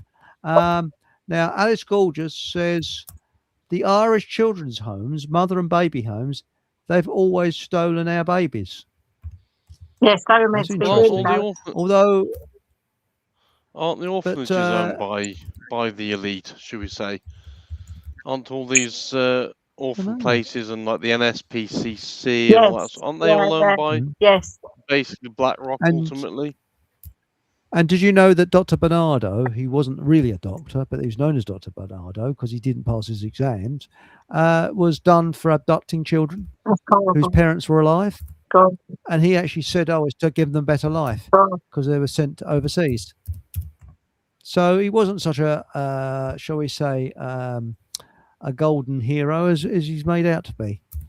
Well, that goes back to the conversation last night, doesn't it? And that everything we're told is a load of lies, isn't it? Everything. Yeah. Everything we're told is a lie. Well, Alice Gorgeous says that Liz Truss said her children will enjoy sleepovers and pizza nights, which is a code of message. Yes, a pizza is a young girl. Gosh. That's what it means. Because I read that on the report. Yeah. And on what you were saying there, Steve, Boris Johnson, he departed on the 7th of July, and he was the 77th Prime Minister. So, Alice Gorgeous. Sorry to cut in here. Come on. A lot of judges own children's homes. There's big money in that. The child protection services. That's probably why. Again, that's another reason why the industry, the money-making industry known as government, who've actually, believe it or not, if anyone's unfamiliar with the straw man, the Sesta KV, the legal fiction, 1666. The word parents when we rent our own children off the state who've taken ownership when we were misguided into getting them registered with their birth certificate. Of course, why is anyone advocating for government knowing that they've just literally and legally taken rightful ownership of our own children? I mean, is that and even the word child means chilled? Yeah, exactly. I mean, dead. Do we as a species, as a society, really fundamentally know about morality if we can advocate for this and then willfully pay tax to these imbeciles? But now, Exo's come out with a very, very interesting point. What is it? Hereditous Get Fucked, who's their cultural attaché. She was such a naughty nanny. And then we've got Exo says, I don't think Liz means pizza in that way. Very good point. Yes, I take it on. Well, there was a link between Liz Truss and Queen Lizzie, because Liz Truss was Elizabeth Mary, and I think Queen Lizzie was also Elizabeth Mary, and there was some link with them two in that respect. I think it was just before Queen Lizard snuffed it. I'm sure it was. My friend used to. Well, my friend used to work for the Queen, and in her stable yard, and she used to ride out with the Queen, and she said that this is her point of view. Yes, she said the Queen's a very nice lady. It's the people around her, and she gave me an example. And she said one day, the head stable guy, he was bossing my friend around, and he was calling her girl. And he said, girl, come here, girl, do this. And then the Queen overheard him, and the Queen said, can you stop calling her girl? She's got a name. Can you use it? Yeah. But then at the same time, she did stuff that I wouldn't agree with, which is hunting for sport and things like that. So there's obviously two sides to them. I don't know. That's interesting. And my cousin, he actually broke wind in the Queen's car. And how did that happen? Well, have you ever heard of Smith's windscreens? No. Well, Smith's windscreens, my uncle owned it, and it was a windscreen replacement business in South Tottenham. And they were in the car industry, and the garage where they sometimes took cars, well, I don't know the full story, had a great big limousine in there because it was quite a big garage. And my cousin said to the bloke, who owns this? And he said, it's the Queen's limousine. He said, oh, and he got inside, broke wind. No.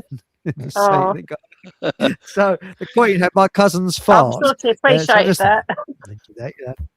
Hey, I'm sure. Yeah, that's why she's like this. Yeah. Talking of farts, how do you reckon the Pope would have got on in his Pope-mobile had he had the beans the night before? Well, that's why it's open. So that's why it's the Pope-mobile was open. That's why you break wind freely. I thought, was it in his? Didn't he have his head in a specific glass partition? Yeah, it's a good point. But I like Alice Gorgeous, Eric, for F's sake, man. Yes. but no, I mean, what do you think about it? Oh, bloody hell. Hadji says, leaving a skid mark in it.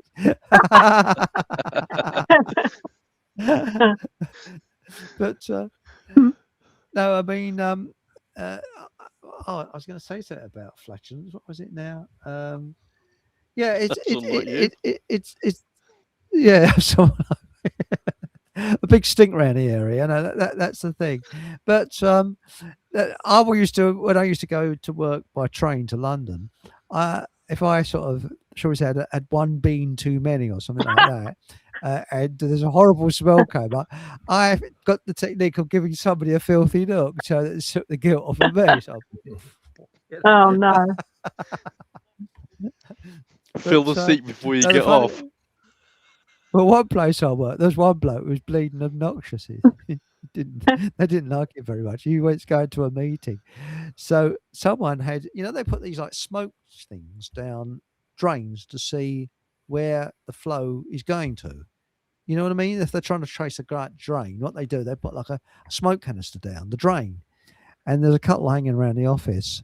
So someone broke it and put it in this bloke's briefcase, quickly put it in and closed the briefcase down. As well as going to this this meeting with the client. And he came back, you bastards! And he opened his briefcase. Yes, but no, it's funny, really. But they reckon that Hitler had got stomach trouble. Did you know that? Seriously, they reckon. And if you were his secretary, it got rather unpleasant occasionally because he was always breaking wind. Yeah.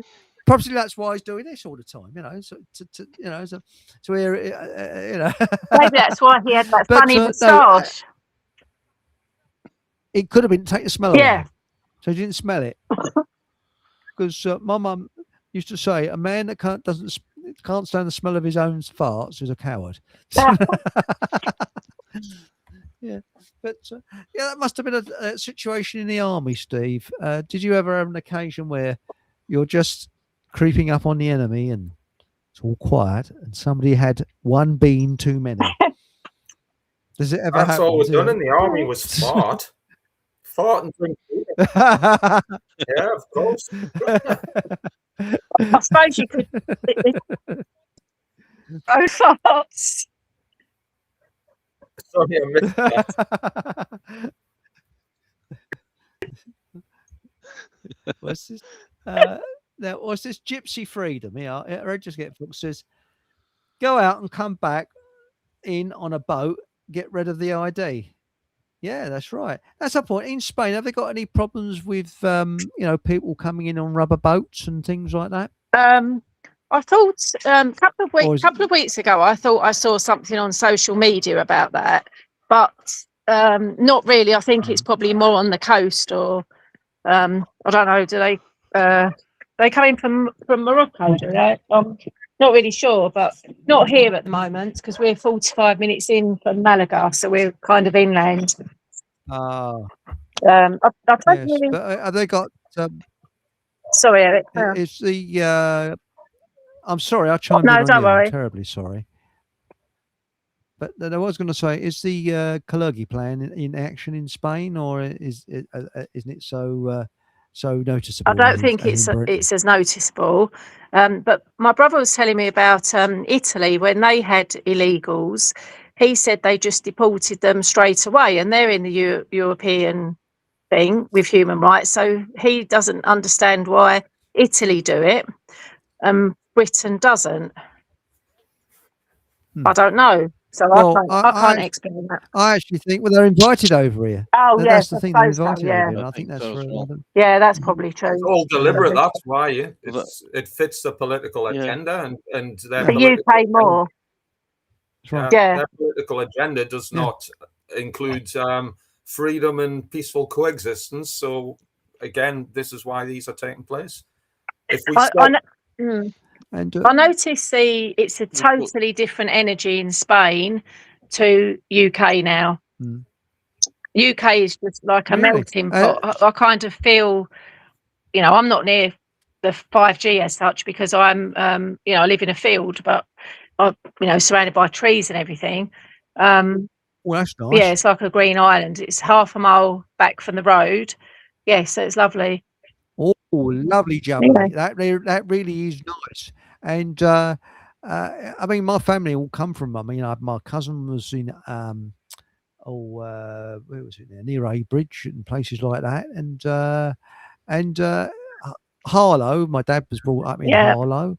So yes, but as I've often said about Harlow, when you leave Harlow, you take a piece of Harlow with you, usually on the sole of your shoe. But as one foot generally goes silent, that's the trouble with Harlow. It's supposed to be the drugs capital of the southeast. You like Harlow, don't you, Paul? Harlow, the centre of civilization. Yeah, it's the only place Oh. I've been where the buses don't physically stop at the bus stops because they'll have the wheels off them. Did you do combat training in Harlow, Steve? You know, I mean, folks said, you know, did the commander say, look, we got a choice. We either go to Harlow or Afghanistan. The bloke said, we go to Afghanistan any day, or Beirut, not Harlow. That would put fear unless on Harlow had an anybody. oil reserve or some other, I don't know, cobalt, lithium, or something that's lucratively important at the minute, then Harlow probably wouldn't have got a mention. Well, It's they got got Zelensky. concrete. What? They got Zelensky Avenue. Have they? Seriously, as you drive in, it's called Zelensky Avenue. Yeah, I mean, Harlow Council are slightly more left wing than Chairman Mao, and they've got signs everywhere, so they don't. You almost drive into the signs, look at them, saying they don't tolerate bad driving. Yeah. Don't they? So what? I've got to say that the Harlow bus station is an absolute shithole. I've been to my fair share of places, but I'll tell you what. Praising it. I remember. I am, yeah. That was on the tourist information thing. Oh, by the way, we got one here. What is it? Was it TLBNAWKI? It says, "Hello, is that how a Chinese man says hello?" Hello. Yes, that's a good one. That's why there's lots of Chinese people in Harrow, isn't it? Because when they come out at the taxi, they say, "Harrow, taxi driver." But they've also got Nelson Mandela Avenue as well. Seriously. Yeah, you've got Nelson Mandela. And mind you, I haven't been to the shopping centre in Harlow for years because you can't believe in park anywhere. So I generally go to Edinburgh Way. We go to the pictures sometimes. Harlow's not that bad if you don't stay there that long, I suppose. No, was the car? What's it like buying new wheels for your car when you come back? Is it very easy? You know, sorry. Sorry. And what type of? I mean, could you do some? Steve, do you think you could advise on what kind of smash bottle can be used to defend yourself in Harlow? What kind of should you have a milk bottle? Wine bottle? Oh no, that'd be too posh for Harlow. I couldn't have wine bottle. Could you? Definitely go for the Sharpie stick. Sharpie stick. Yes. You've got a reasonable, good excuse for carrying something like that. But the thing is, Paul, Harlow buses, I thought they were mobile urinals, aren't they? I mean, that's what people said. I think they're armour plated. If I'm honest with you, Chris, I think when they approach Harlow town, they sort of put the armour on the outside. Are you really telling this? They go there on holiday. Well, the best way to see Harlow is from the rear view mirror of your car. Well, you got the bus route 724 that goes from Heathrow to Harlow. Who in their right mind is going to land? Who's going to fly into Heathrow and think, you know what I'm going to do? I'm going to get on that 724 bus. I'm going to go and have a day in Harlow. That's bad. And the thing is, when you get on board that bus, you say, "Can I have a return to Harlow?" They say, "I wouldn't bother because you ain't going to get back." Or I'd like to go to Harlow, please. Have you had a history of mental illness? That's a huge another one. Another one. Oh, I like this one. Mike Mandis says, "Do they have a Winnie Mandela tyre place, Eric?" Sorry. But no, I think Harlow. Do you remember the Addams Family when they used to have to show a house and there's a cloud over it with thunder and lightning all the time? That's a bit like Harlow. Yeah. It's like a constant fog, like the Munsters Weekend place. That's right. Apparently, the other one is. Yeah. My understanding is if you go to Beirut, it says on there twinned with Harlow. Yeah, I think that's right. I tell you, so I think that if there's a balls up on the M11, it causes a hold up seriously through Harlow. And I was in Tesco's once doing a bit of shopping, and it was gridlock. And I spent 2 hours drinking cups of coffee in their cafe, just because it wasn't worth getting in my car because nothing was moving. That is the problem with Harlow, because there is a rumor that they had after World War II loads and loads of cement, and they didn't know what to do with it, so they built Harlow with it because everywhere is concrete. You know something, Eric? I had a friend of mine, and he used to be a consultant for Harlow Council in audit. He said he'd never worked for a council. Poor He'd sod. never worked for a council, but he said he'd be the consultant anyway. But he was a farmer, and he set up Harlow Pets Corner. So anyway, he said that when they did an audit, every new council house that they'd built had 3 bathrooms. So yeah, they're all on the fiddling. Oh yeah, all on the bleeding, mate. Yeah, I mean, was it? I like the wheelie bin joke. I wheelie been to Hong Kong. but there's something about I mean, old Harlow is completely different to new Harlow. Old Harlow is really it's quite nice actually. But I tell you what, they've got. Who's that bloody artist who couldn't make things? He had sculptures that looked like turds. I can't think of his name. He came from Harlow. He was around there. Can't think of his name. But they got all these lumps of these sort of like sculptures and that of him. But I used to work in Stevenage, Centre of Civilization, which is like Harlow on acid, I'd say. I was about to say the same thing to you, that I've been to Stevenage, and I've been to it since it's been rebuilt, because my previous visit was when it was in its old guise, and that did look like a lot like Harlow. But this new and improved Stevenage seems to be a lot better. There's actually some trees and there. There's almost some greenery. Really? It's almost friendly. And then you go to Luton, and you get mugged. Luton, bloody hell!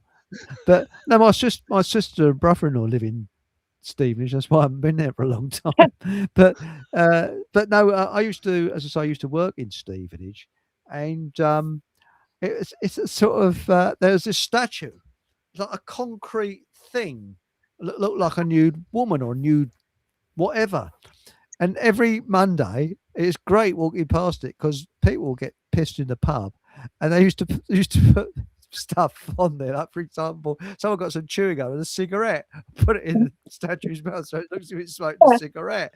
And they used to sort of do kind of used to paint things on it. And there's a woman. It was actually it was on the television. It went on That's Life. And a woman worked in an office. And she said, "All I can see is a bum all day. It's this statue with his backside." Anyway, it disappeared. Nobody knew what happened to it. Apparently, it ended up in one of the council yards, with all the graffiti on the side that people put on it. But in answer to Exo's question, yeah, Digbeth is a bit of a dump. Although that's now gone through regeneration or rejuvenation, whatever the term is looking for. It's actually almost respectable now, Digbeth, Birmingham. Really? Digbeth? Yeah. What about the ballroom? Yeah. Stevenage is okay, as a great band was born there in the early 1990s. And also, what made it famous was a film called Round the Mulberry Bush that my auntie was in. How about that, eh? What part? You didn't know my auntie was a thespian? No, she wasn't a lesbian. She was a thespian. And what happened? They were filming it there. This is in the 1960s. She was coming out of Cater's with 2 bags of shopping. She went, "Oh!" And if you watch very carefully, there's a scene in Stevenage, and you see my auntie go like that. So if she'd known, she'd had her hair done, especially, but she didn't. She was just holding 2 shopping bags. But now, Round the Mulberry Bush, the Spencer Davis did music to that, and Sally Geeson. No, sorry, not Sally Geeson. Her sister, something Geeson, is actually in it. And there was a chap that used to be in Mind Your Language. What's his name now? He died very mysteriously, at a very young age. But no, Stevenage looked such a nice place in the 60s. You know, it's all sort of colourful and it looked very nice. But it's a shithole. But has it been done up? You say? I haven't been there for years. I went there. When was it? Last year, sometime. Well, they've certainly done some building work there. There's a new bus station there. That's moved. That's now opposite the railway station, albeit a 3-lane carriageway in both directions. So you get run over before you actually make it to the train, that sort of thing. But Hmm. it has to be said that your neck of the woods is surrounded Yeah. by lovely places. And you got Luton, you got Stevenage, you got Yeah. Harlow, Stevenage. you've got Bedford, and you've got Oh, bloody hell. what was the other place I was thinking of there? Corby. Bloody hell! I'll tell you what, you've got your fair share of shitholes in that part of the world, haven't you? That's why I live in the field. And then, of course, you've got the gateway to the mysterious east. You've got Southend, spelt Southend. Southend. Yeah, ever been to Southend, Steve? I don't recall, to be fair. No, you haven't missed much. I do like London as a whole, however. Not that I go a great deal. It is a whole. It is a whole. Well, you know, somebody, I forget who it was, but somebody asked me or made a comment about surveillance operations and the use of poo bags. But I have a large collection of poo bags. Perhaps I know where to take them now. So yes, should be. Well, no, you don't need to take them, because if people say, "Where's the public lavatory?" just say, "Well, any corner that you can think of." But thanks, mate. Mike Manchester said it was Judy Geeson, because I fancied her sister, Sally Geeson. She's still fanciable, very nice. And Barry Evans, and he died. He became a minicab driver because he couldn't get any work, and he died mysteriously. There's a bit of a cover up, you know. Now, Exo says Corby is in Northampton, I think. Anorak, yes, it is actually. And he said, check your mentally stored train timetables. Yes. But yes, there is some, you know, it's surprising. There's lots of famous people from around here. Can you think of any famous people? Cliff What Richard? about Lewis Hamilton? Lewis Hamilton? Oh, yeah, but he's from Stevenage, isn't he? Yeah. Rod Stewart used to live in Epping, didn't he? Rod Who? Stewart? He used to live in Epping. Did he used to live in Epping? Epping? Because Epping sounds like something you do with a waiter when they're ignoring you. You're sort of epping the waiter, you know.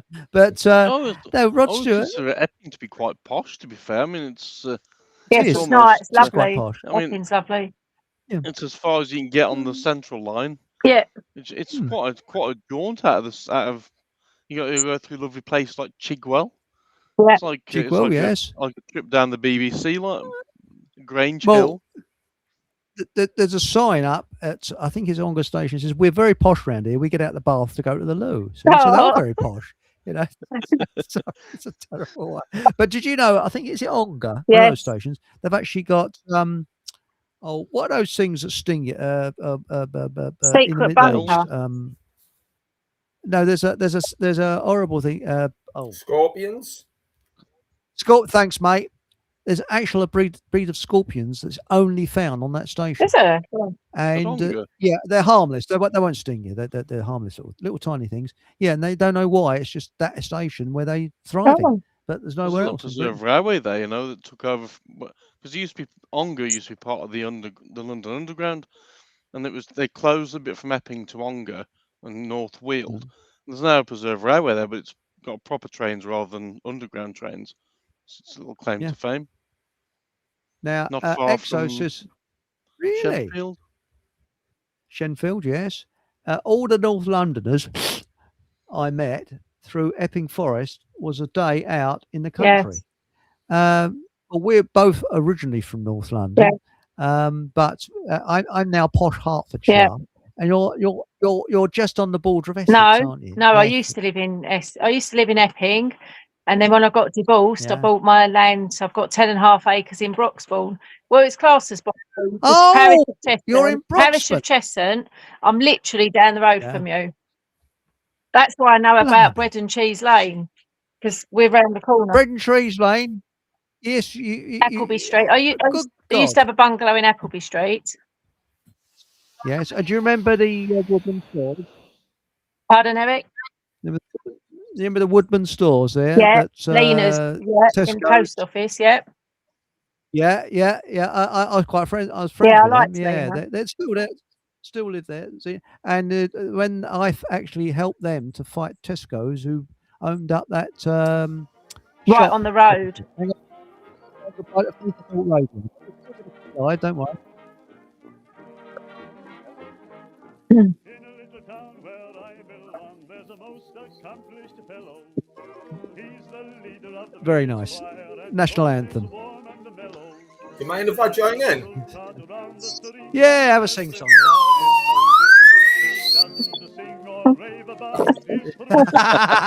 You've been waiting for that for ages, haven't you? No, Oh, I've been practicing that's a all big week. relief. Have another. Go on, Yeah, do do it another again, stunt. please. Go on, go. Go on, It's I'll got to see be if I've done. got the phone. Go on, 1, 2, 3. Bloody hell! What are you? That's crazy. That's like the remix. Yes. You have been listening to Fockham Hall with Eric Von Essex. Remember, whatever you do, have a bloody good laugh. And good night, Food for Thought Radio. Think you know meat? Britain's butchers are crafting culinary masterpieces every day. Are they Discover the really? difference quality Oh, makes. actually, mate. War. Say goodbye to processed and hello to pure, wholesome goodness. Your local butcher offers unparalleled freshness, free from unnecessary chemicals. Oh. Oh. Choosing local means supporting your community and investing in healthier, tastier meals for your family. That's It's a great. win-win. Ready to experience the Right. best? Visit Food Finder's Hub to locate a trusted butcher near you and elevate your next meal. Tap, follow, We'll and join scrape our some community roadkill for up more for you. incredible local food discoveries. Let's All support right. quality and We'll do taste that. together. Choose life. Choose sitting on the sofa. Choose mind-numbing game shows. Choose watching the world go by while the powers that be spend your money on things you never asked for. But we chose something else. We chose freedom. Freedom together. Freedom to dance. Freedom to be loud, alive and beautifully human. This summer, choose something real. Choose Sounds Beautiful, the Freedom Festival. Music, people, energy and freedom. Sounds Beautiful. Come feel it. Tickets from soundsbeautiful.uk. Make up your mind, move, fill up your day, oink, oink. Smart little bites that brighten your way. You're listening to Food for Thought Radio here at FFTradio.com. Clap, moo, oink. Food for Thought Radio here at FFTradio.com. That's it. Thank you very much. And that was Food for Thought Radio. And we're still broadcasting on Holylandradio, Holyland FM. So there's Americans in their cars listening to this, all our fart gags and things like that.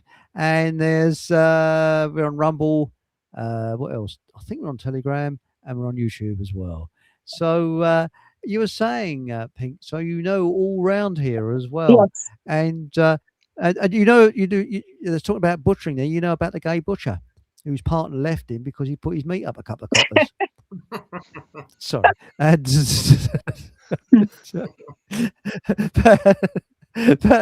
but yes, Hammond Street. The amount of people that's been dumped for speeding I down there have. as well. No, do you know something?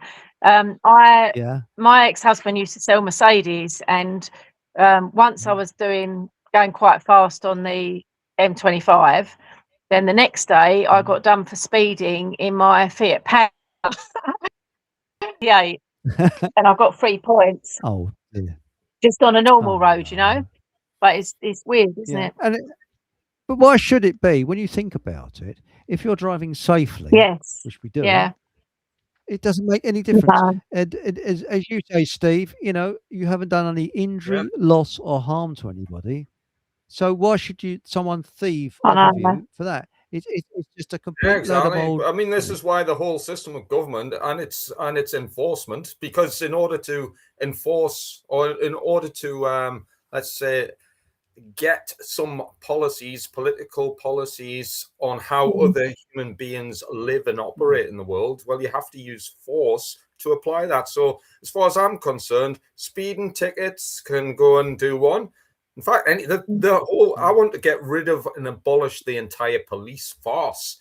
So Yeah.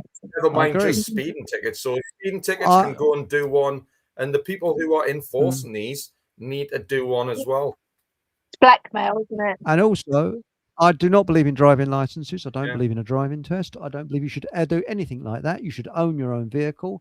And if you do harm somebody, then you're in big, deep shit. And there's but you know, the thing is, they're treating us as if we're all going round. Sorry, someone's put a classic here. Someone's put an absolute classic. But if we don't get banned, it'd be a miracle. Mike Man just said, "Did the butcher do his own faggots, Chris?" my funny bone. Apparently, they were Now, sponsored by Elton John. Did you know that Elton John? I've said this loads of times. Did you know he's having the front of his house is being done up, and he's only allowing selected tradesmen up his back passage of his house. Now, what if you have a blowout while driving fast? Can I answer that? Certainly. Right, that's a great point. Matilda's is by the way, thanks for supporting all the channels I'm on, by the way, Matilda. And Matilda makes some really good points. Oh, wait a second. Cheers. Oh, as if by magic. Good God. So your toilet in blocked or relation to something? speeding, say again. Is your toilet blocked or something? Yeah, well, I was on surveillance, and well, you know. But anyway, going back to Matilda's point, what happens if you have a blowout while driving fast? Well, exactly the same as if you have a blowout while driving slow or driving with a blowout at exactly what the speed limit says. I mean, you could say, well, somebody could get hurt as a result of those actions. Well, yeah, that's quite possible. But if all men and women, by the way, are created equal, well, which part of that statement makes the government, the police, or any other group that claims moral authority over anybody else, what makes that legitimate? The only thing that makes that legitimate is mind control. And the only way that mind control works is through operating a system of moral illegitimacy. So either way, I mean, I don't necessarily agree with speeding, yet I do it all the time. I regularly do not stick to the speed limit. However, I would massively say that I'm a very considerate driver and a very safe driver. But I don't necessarily, and I'm not saying I go out and do what I do, by the way, this is my own thoughts. I'm being honest, brutally honest. I don't abide by the law. Why? Because I abide by my moral conscience, and my absolutely spot on trumps the law. My moral conscience trumps every single law ever written by man in the entire universe since the beginning of time. Why? Because my morality, because I understand it to a better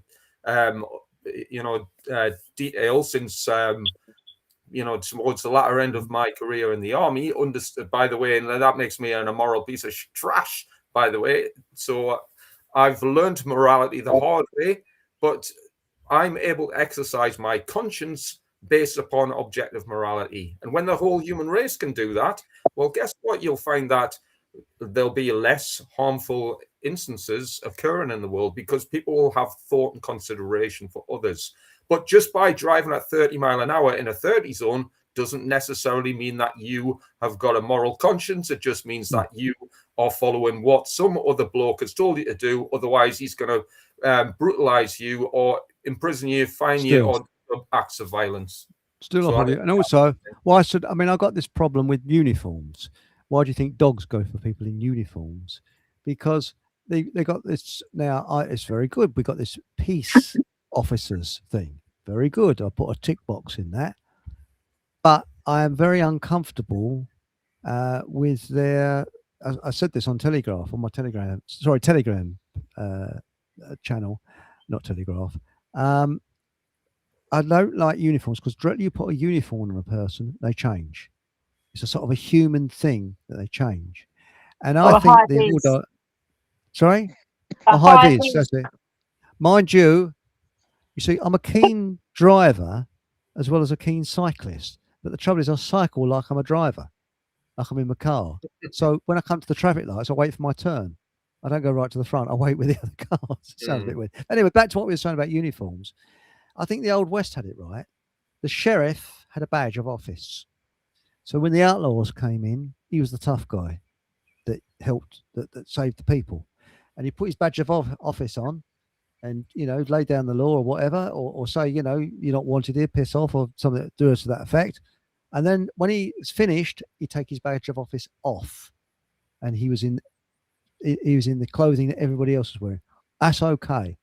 But when you see people dressed in uniform, I have a problem with that, a big problem. I just wonder what anybody else thinks about that. I mean, Steve? It can become a power trip.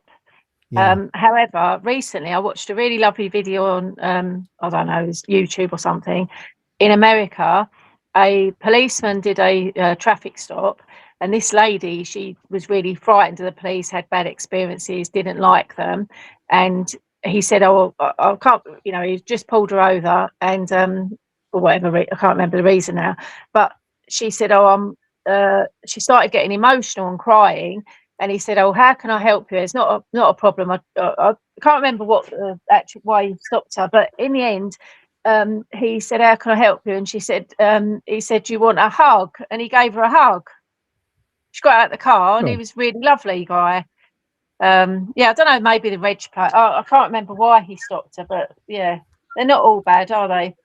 Well, I don't know. It can be a power trip, though, I think. It can be. I tell you what's getting my mind is this 20-mile-an-hour speed limit thing. It's driving me bonkers.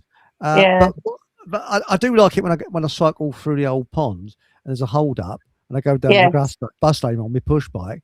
I overtook a Porsche with this sort of like smug look on my face. You know what I mean? Can I go back to that point about the police? Can I go back to that point about the police? Because I agree in some sentiments about what you're saying. I mean, to give somebody a hug, as a let's just say the guy was a copper and he gave some woman a hug because she was upset. Brilliant. That's a really kind gesture. However, what he stopped her. I mean, that in itself, and this is why we've got to. I mean, I talk about objective morality, which is a deep understanding of the difference between right and wrong. If all men and women are created equal, well, that doesn't give me. I can't just pick up a badge, a uniform, a gun, or anything else, and then claim the moral, legitimate authority over any other human being. It's impossible. You can't be moral by stopping somebody from going about their business. I don't. Also, the police officer as well, even though they claim to have the right to stop somebody because they're speeding, for example, well, that is their fundamental right. Nobody can grant that authority to any other human being. I can't grant the government to do things that I don't have a right to do. So I can't go impart violence upon somebody or stop somebody from the course of their actions without consequence, and neither can the government or the police. The police can never be good people because they employ violence as their job. To enforce the law is a measure of violence. I mean, this is the way we've got to think. We've got to think deeper about what right and wrong actually is. Alice Gorgeous says bullies with badges. Which you spot on. Well, of course, the police do things like kidnapping. They are. There's a lot of corruption in the police, and I've been watching a lot of these police audits and so on and so forth. And it's not. It's. I think it's. I don't know what it's like in Spain, but I think in the UK and America, I think probably about 90% of all cops are corrupt, from what I can see. And there's not very many good ones amongst them. What I observe, let's put it that way. They're a corrupt organisation or a business, Freemasonic masters. If you look at all the symbology used in police forces across the world, and you understand the dark occult, Satanism, almost everything that they're adorned with highlights and demonstrates their satanic mindset in order to follow orders above your own conscience. And this is another part of objective morality that is not very well known, simply because society's been massively brainwashed into a worldview that fails to understand morality. As daft as that sounds, if other human beings can follow orders, the will of another person above following their own conscience, then they will always ultimately fail to abide by moral principle. Like I say, you can't impose right action if you are following the action or will of another group, organization, or being. It has to come from within. It has to be internalized as a state of moral conscience. And moral conscience, morality always needs to trump legality. And sadly, we are not there as a species because we always put the law, when I say the law, man's law, before God's law. Well, I think you're right. What's this? Sam says something interesting here. What's it now? The nice police officer who makes death threats. What happens if you don't stop? What happens if you defend yourself with a weapon? A crime without a victim is not a crime. They are hypnotized. Exactly. Yeah. That's great. Well, I do think that I think whatever goes on in the police academy or police school or whatever it is, it's like as though they're University now. brainwashed, as though they're completely University now. they go in as an university. individual Yeah. and come out and completely wiped. Their brains are completely wiped, and you see where like auditors will talk to the police, and they're trying to talk to them on a human-to-human basis. If that, I don't like using the word human because it means humane. Yeah. But it's as though the police constables have lost the ability to be a human being, in that they can't seem to communicate with someone just having a conversation. But I mean, to be fair, I was up in Shrewsbury a couple of weeks ago, and there was a cop who stood outside one of the museums in Shrewsbury, and I jokingly said, I said, have they let you out of there or something? And he actually surprisingly actually laughed and said, yeah, he said they've let me out for a few hours. I thought, well, there's actually a copper there with a sense of humour, but that's the exception to the rule. They're never... You're right. I've had really good experiences with our local police in Hertfordshire, because I think they're quite choosy who they take. And they're a bit different in Hertfordshire, aren't they? I think so. And for instance, about 10 years ago, Oliver and I, when he was 4, we heard some music, and I said to Oliver, right, let's go and track where this music's coming from. And then I explained to Oliver that if we found the music, we wouldn't be allowed into someone else's party, right? Anyway, we went up Holy Cross Hill, then turned right into Beaumont Road, and there's a woodland there where the person hires it out for parties. The police were there, like only young officers in their 20s. And anyway, they said, oh, can we help you? And I said, oh, my son was just trying to find where the music was. And they said, if you like, we'll speak to the person whose 18th or 21st birthday party is, and you and your son can come in. And it was magical. It had all fairy lights. So then I said to the policeman, there's no drugs here, is there? And then anyway, and he said, no, you're fine. And it was beautiful. And another time down the road in Bayford, Oliver's godfather's cows got out, because they used to like moving themselves on, and I was in charge of counting how many that there were to make sure we all had them accounted for. And again, Oliver was about 6 or 7, and I went down the field to count the cows, and obviously his godfather was there. And when I got back, Oliver, they was letting him in the police car, doing the lights and everything. Yeah. So we've had good experiences. Yeah. You must know where you live. You must know Appleby Street Farm. Yes. Where I go and get my eggs. I used to live 125 Appleby Street. So that's practically opposite at Appleby Street Farm. Yes. Yes, I buy my eggs there, and apparently they are free-range eggs and organic side. Oh, that's good. But they're very, very good. They're cheaper than Tesco's as well. Now, Chris, I know I'm very close to Peter, who owns the zoo, and his daughter Lynn. Brosman Zoo. Then they changed it to Paradise Wildlife Park, and now it's Hart Zoo. Yeah. But we're talking about positivity. Peter, he helped me do some fencing a few years ago, and he paid for it, and he turned up. He's 86 now, and he turned up himself and paid his worker to help me, and he redid all this fencing for me, and out of his own money. And he has a saying, keep happy and keep smiling. And he always turns things around, you know. He's a lovely man. You're right. Yeah. Oh yes, because it was Samson's Travel, I think, that took it over, wasn't it? That's right. So Brockton Zoo was. he had the coach company. And then he was looking for some land where to park the coaches.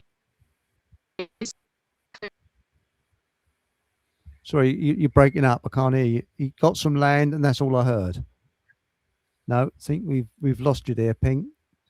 Yeah, definitely lost you. But yes. So you said an offensive word there, coach, and that was yes, coach. That was it. That was the. But by the way, Steve, have you had anybody, a complete stranger, seeing you on the internet and that saying hello?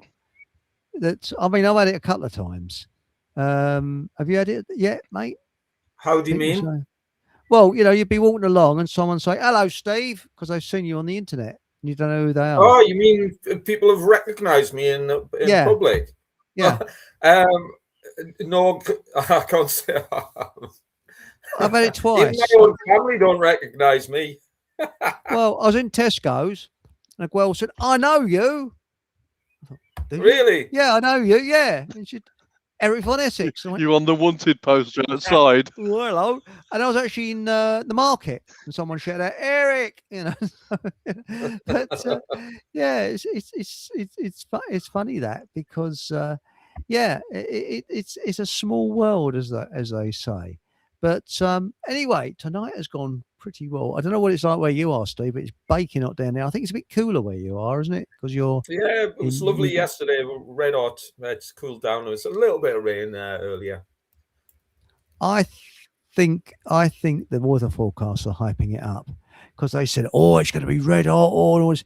I went out up the garden before the show, about an hour before the show. It was lovely, cool, nice cool breeze. Just sort of nice summer's evening. So I think they're really going over the top with it, But we've lost Pink. Well, that's a shame. I've got to add something to that. I'm off this week. I'm off work for this week on holiday. Oh, great! And I've been down to Leamington Spa today. Been down to Leamington today to photograph the trains.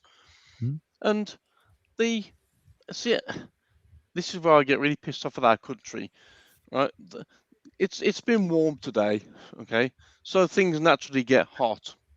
So they had a Network Rail bloke stood at Leamington Spa station. He got a thermometer out, walked onto the track, because there's 4 tracks. There's 2 middle tracks and 2 platform tracks. So he pointed the thermometer at one of the railway lines and said, "We need to close that line down now because it's getting too warm." Okay, but you've got another track and another track across for there, which is in the same amount of sunlight, but they're still open. Good. How has our country got to such a point where they can't run trains because it's warm? It's bonkers, isn't it? I mean, steel. I mean, the temperature of the steel they use it needs to be 1,000 degrees before it starts to bend. Well, it's a just poncy bullshit. world. I mean, it's a bit like when I was a kid. When it snowed in the winter, you had blokes coming round. I don't like my granddad now. Remember the built dustbins on wheels that the road sweepers used to use, and they used to have dustbins full of sand, and they used to sprinkle sand all over the pavements and that, so people didn't slip arse over tit in the ice. And everybody went to work as normal, and things were fine. And I just don't know what's going on in this world. I mean, like children not going to school because it's snow and ice. Well, I went to school, it's pissing down with snow, all kinds of weather. It's really weird. In my shorts, little shorts and socks, bleednated it. And that was when I was 41, Anyway, I think we've lost Pink now. She's in the depths of Spain. Isn't it strange? She lives just around the corner to me. That's weird, isn't it? But anyway, I think I don't know about you, but I think it's getting a little bit late here. Thanks, Steve, for coming on the show. Have you got anything you need to plug, like weekends in Wales, books, or the only anything thing else? I need to plug is some holes in the government.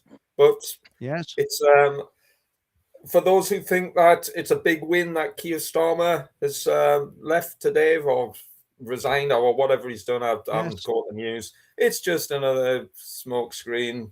We're no further forward. we'll have another loser enslaving us violently in the next forthcoming weeks. Nothing really to plug, apart from Fockham Hall doing the great work, champion. That's very kind. That's very kind. I remember you got the Cult Academy on Telegram, and you've also got Survive the Apocalypse with Survival Steve. Very interesting ideas on there. You're also a keen cyclist as well, and actually, as you're similar to me, a keen cyclist and a motorist at the same time. Do you find that you cycle your bike as if you're driving your car? You know, you sort of think you're in the car sometimes. I probably cycle my bike faster than my car because I've got a Land Rover and it's not very fast at all. Yes. So, so I regularly break the speed limit. Sometimes I even get to 25 mile an hour. That's downhill. We think that if you think it's a trouble with good thing about Land Rovers are, I mean, was this built before all the electronic crap came out, or is it got electronic bits and bobs? I've got a crank start the bugger. Really? It's wow.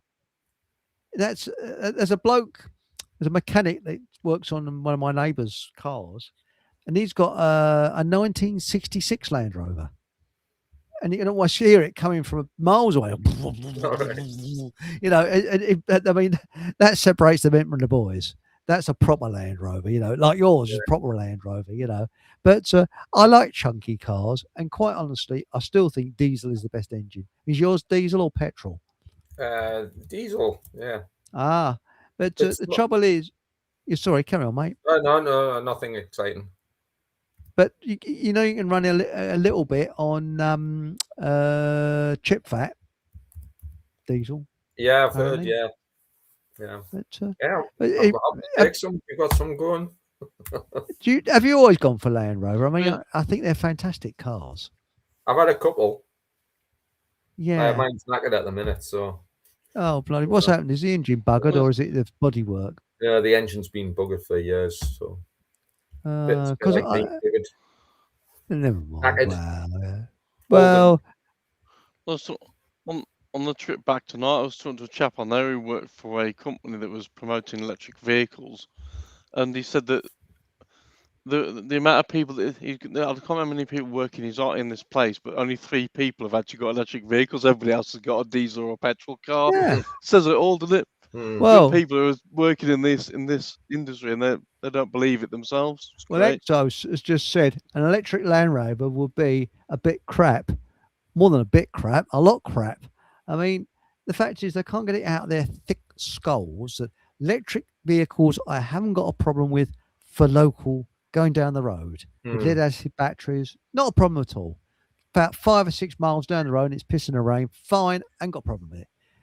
But if you want to go a long journey, you can't beat petrol or diesel. You know, that's the thing. I've never had a diesel. In my opinion, you could, yeah. It's going to sorry. See, in my opinion, the only things that should be electrics are milk floats and trains. I agree. Those are the only things that should ever be powered by electricity. Yeah. That's it.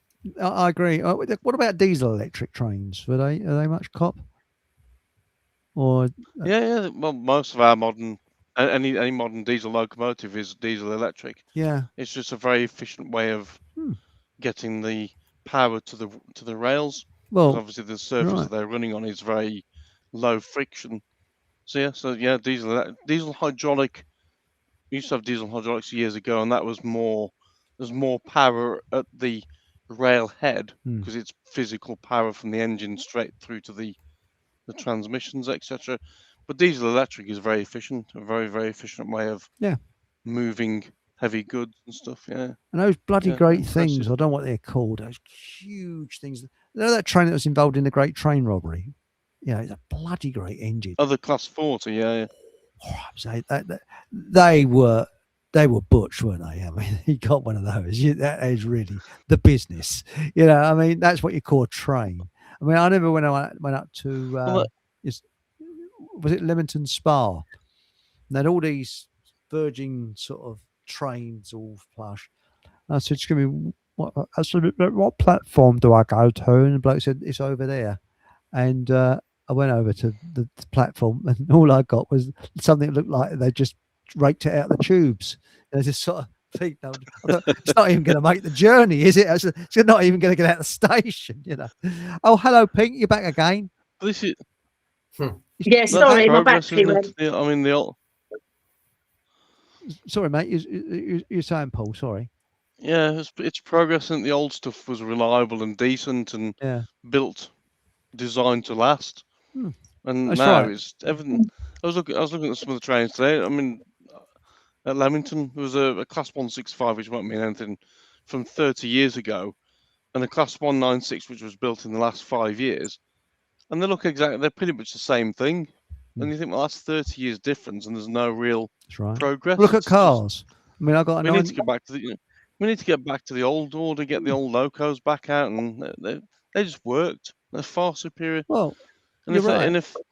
and if the government believe in climate control, even though it's all bullshit, a locomotive is the best answer, because once they get to speed, they coast for miles and miles and miles without any power.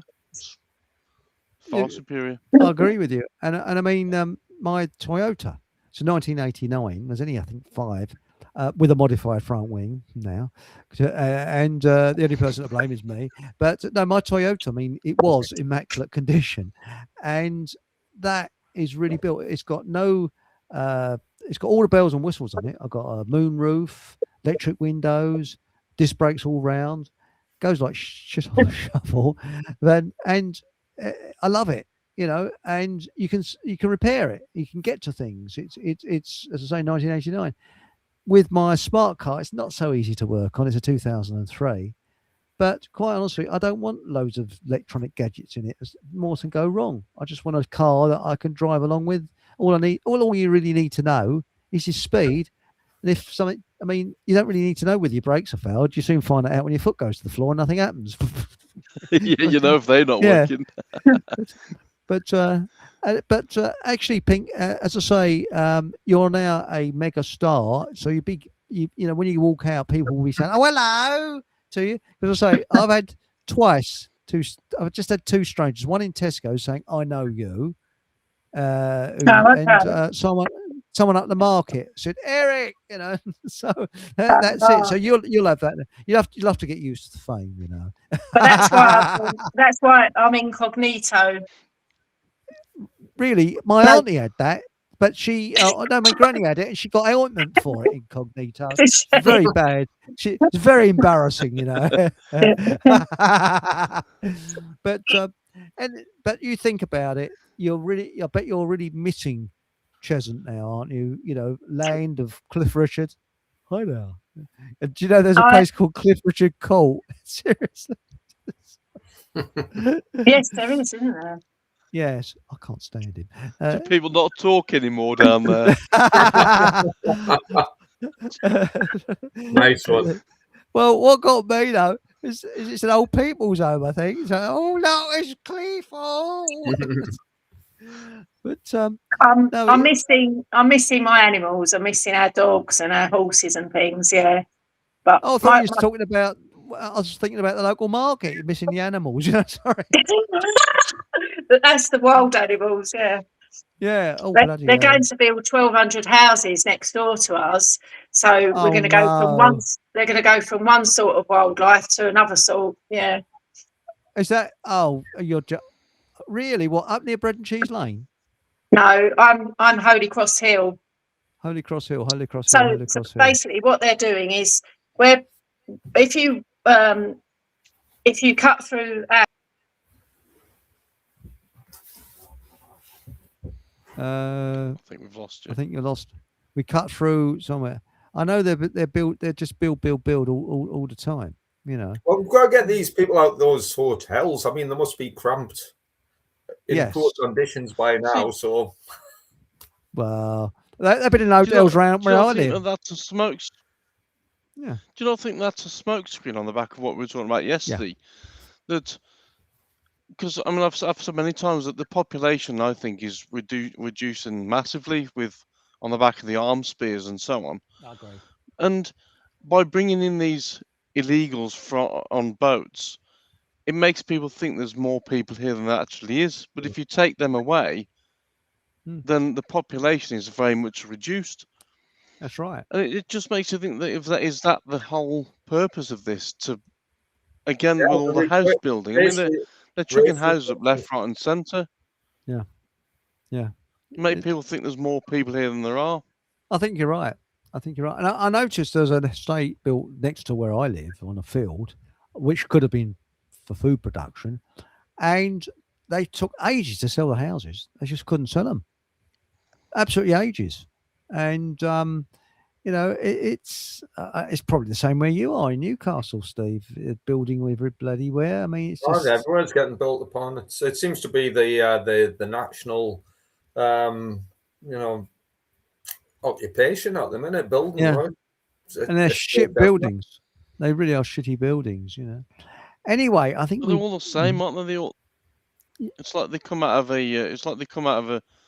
They got one blueprint for all the houses, and that's no matter where you go, they all look the same. Different colours, but they all look the same. That's right. Well, I was going to say, I think Pink's coming back. Yes, here we go. Here we are. Hello. Yeah. You said a naughty word. That's right. Are you talking about this new estate? Is that up round near where the gypsy camp is, near Brookfield Farm? That's it. Yes. So the gypsies, they've offered the gypsies a lot to move, a lot. However, the gypsies don't want to move because you know they're quite happy right next to the shopping centre. But so what they did, now they've basically said they're going to run a road like right through the gypsy site. So they're going to try and get them out that way. They're going to move the gypsies to a wood called Hell Wood.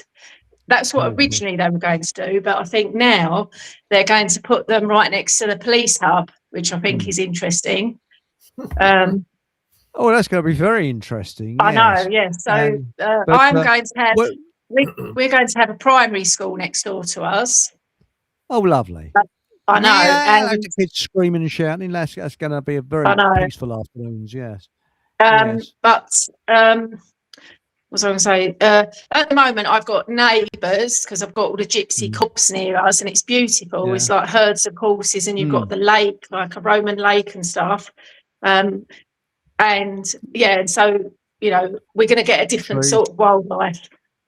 1,200 houses, like Canada Fields. I mean, I went there once. It's going to be worse than that, I think. Yeah, Canada Fields is bad, isn't it? It's like Soweto. And did you? Yes. I mean, I went along to a planning meeting. I don't know whether you've seen that. I did a 25-page report, which the borough of Broxton ignored. And I think I read that. You read that, didn't you? Yes. The one you said that was class. Yeah, really thank good. You. Yeah. Well, actually, the how they got my phone number, I don't know. But I got a phone call from the local press, and then it went in the national press. But I basically took the piss out of them. And with humour, you see, you can get a hell of a lot away. You know, like I said, there's said to be in the borough of Broxton a lot of amateur closet violinists. Why can't we see them? Why can't the public see them openly on the fiddle? Yes, yeah. And things like that. And will Borough of Broxton win the Stalin Award for dictatorship excellence? You know, things like that. Just taking the piss. But no, the thing that gets me is that they are, because you heard about that woman who was living in a trailer up near in the nurseries, and she'd lived there for years. Okay. And her children had got it, and a developer wanted the land. Yeah. And they found out she hadn't got planning permission, and the council got her out of the trailer. They moved her to that shithole, what they call it, near Waltham Cross, and Holbrook, and she threw herself off the top there. Seriously? Yeah. God, terrible. That's terrible. That's awful. But I've found that when I go and see my mate, you know, who's my doctor in, Miles, when I see him in Waltham Abbey, there's always a road up. They're always, and I've actually found that I can cycle there. It's often quicker than I can go by car. Yes. I can get there in 40 minutes by bike, and sometimes it's taken me an hour and a half by car because some arsehole's gone and coned off one of the lanes on the dual carriageway. Yeah. Because they felt like doing it. The Department of Chaos. But they're not doing any work on it. Not doing any work on it. No, they It's just probably about combed it off. But and they'll take the cones away in about 3 weeks' time, and then there'll be no marks on the road where they've done any digging at all. But do Yeah, you find now right. you got to time it when the kids are not coming out of school? Because when the kids are going out of school, it's traffic jams everywhere. Have you found that, Pink? Yeah. Yes, especially because we're not one of them at the moment, because obviously I homeschool him. Yeah. Good for you. I kind of do time it, but he does kung fu in Waltham Cross. And the other day I said to him, you wouldn't think we were in England because, it's like a coach has done a world tour.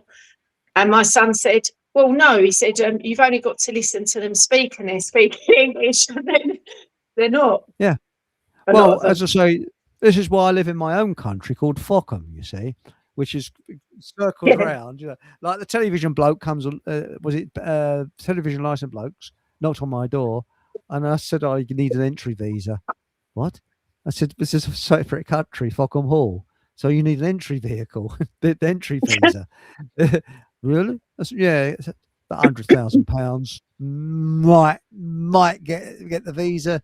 About 20 years if we feel like it, But I had the bailiffs rang me. I don't normally answer my mobile if it's an unrecognised number, and it caught me off guard, and I answered it, and it was this council tax bailiff.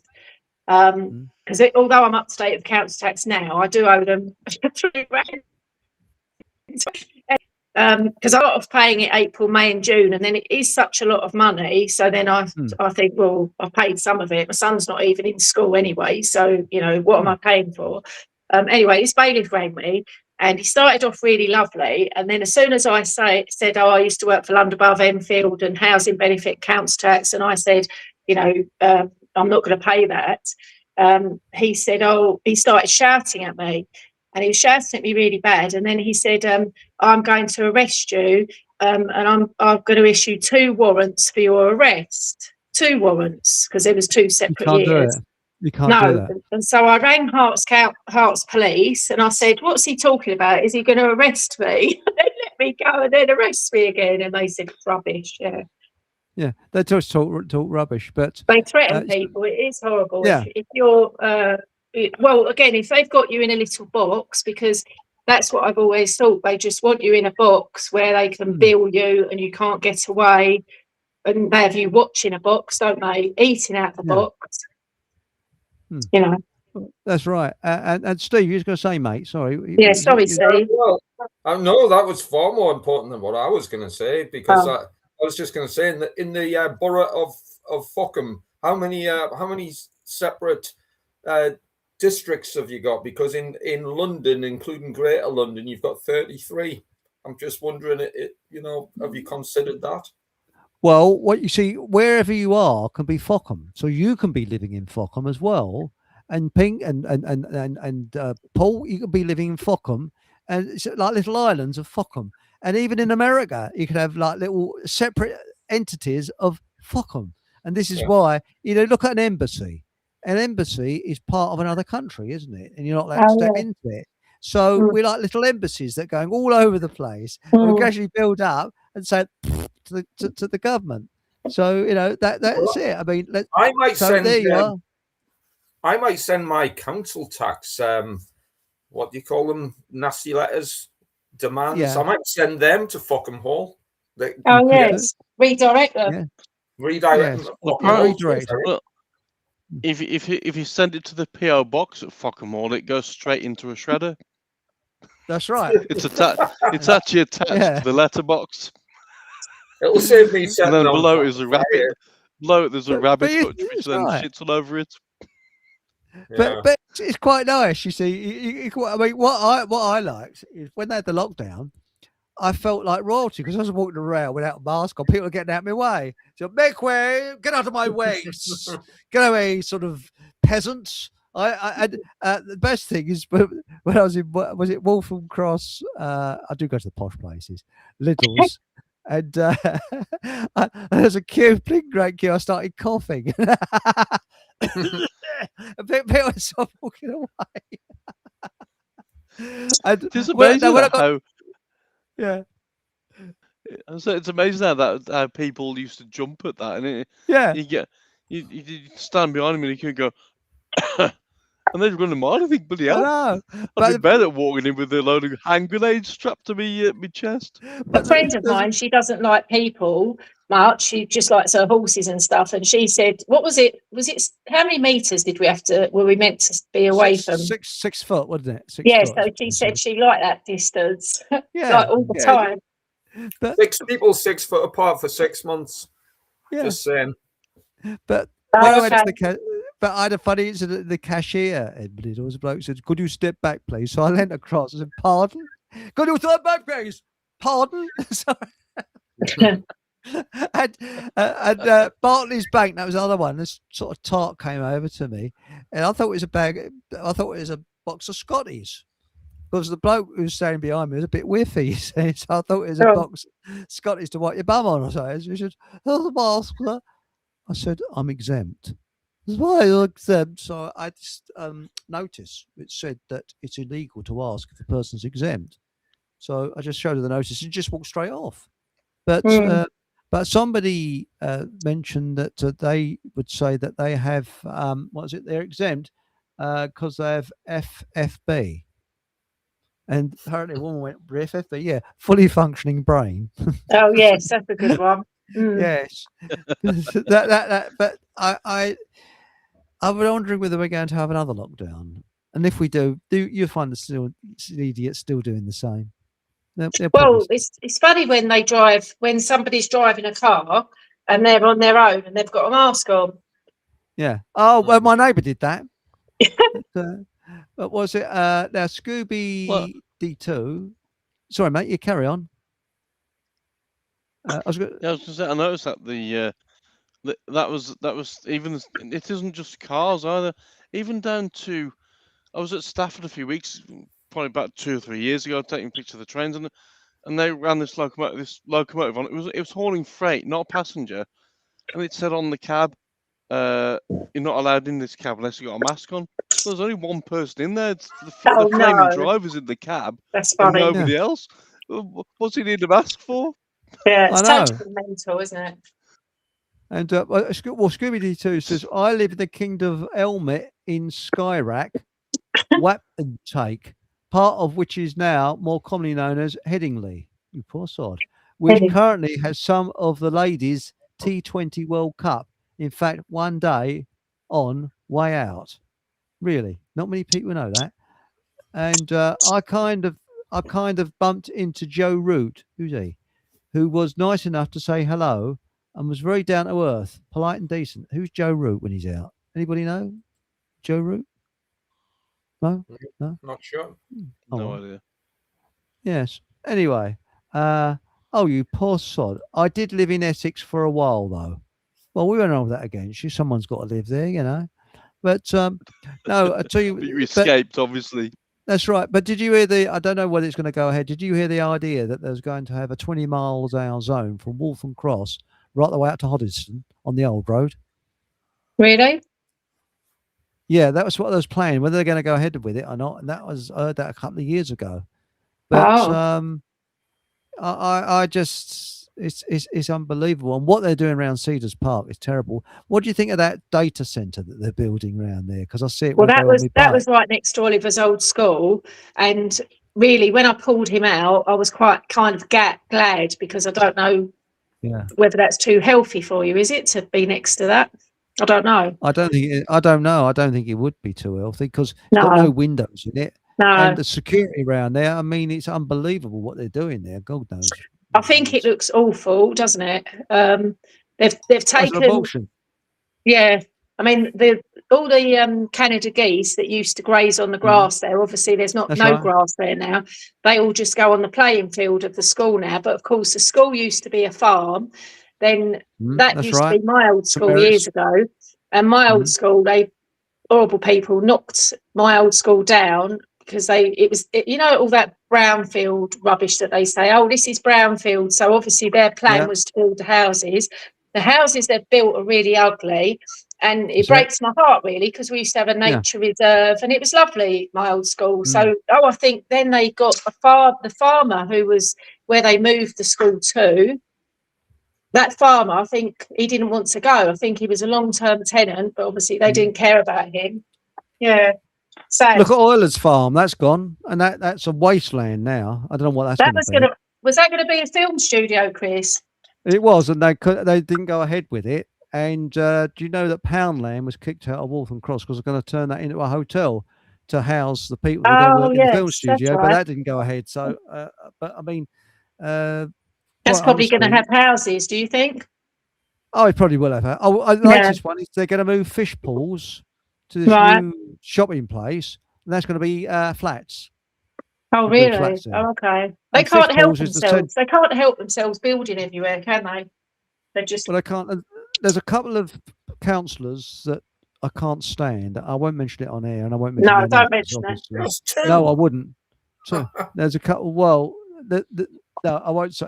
We'll wait until we're off air, and we'll have a word about There's one that is. I was really laughing. Be careful. Be careful. Because no, I'm not going to say his name, but you're going to know who I mean. He's not thin. He's the opposite of thin, right? I know the one. There's the one I'm going to mention. They nominated him as the health counsellor, and I just thought, you're making as well, wasn't he? He was also a housing minister. I thought you're having a laugh, and and he's still really overweight. Yes, they're having a laugh because we're too dumb to start managing ourselves. Yes, I know about exactly that. That's the one I was going to mention. Yeah. Although you can see what's on the screen. Although to be honest, Steve, I've always had the view nobody's going to come and save me. So I'm just in my own mindset, and I see the comedy in it all. And for instance, if I have Kayla gas bottles, and a couple of years ago, it was in the summer, luckily, but my Kayla gas ran out, and it was in the middle of me cooking my sausages or whatever, and that's why I was asking you about a fire the other day, and so I just made a fire and just cooked on that. And my son, he said to me, "That's excellent, Mum. Can we do this all the time?" Yeah. Well, it's great. It's great having a fire outdoor. Everyone loves a fire. Yeah, it's nice. I can't wait to see one in SW1. Not giving any addresses out or nothing, but you know what I mean. Yeah. Oh yes. What do you think? Do you think we ought to bring back some nice English traditions like steaks and not the kind that you eat on a Sunday. Oh yes, no, that's right. Yeah. And I'm not being homophobic, as they say. They used to put faggots around, and you know what faggots are?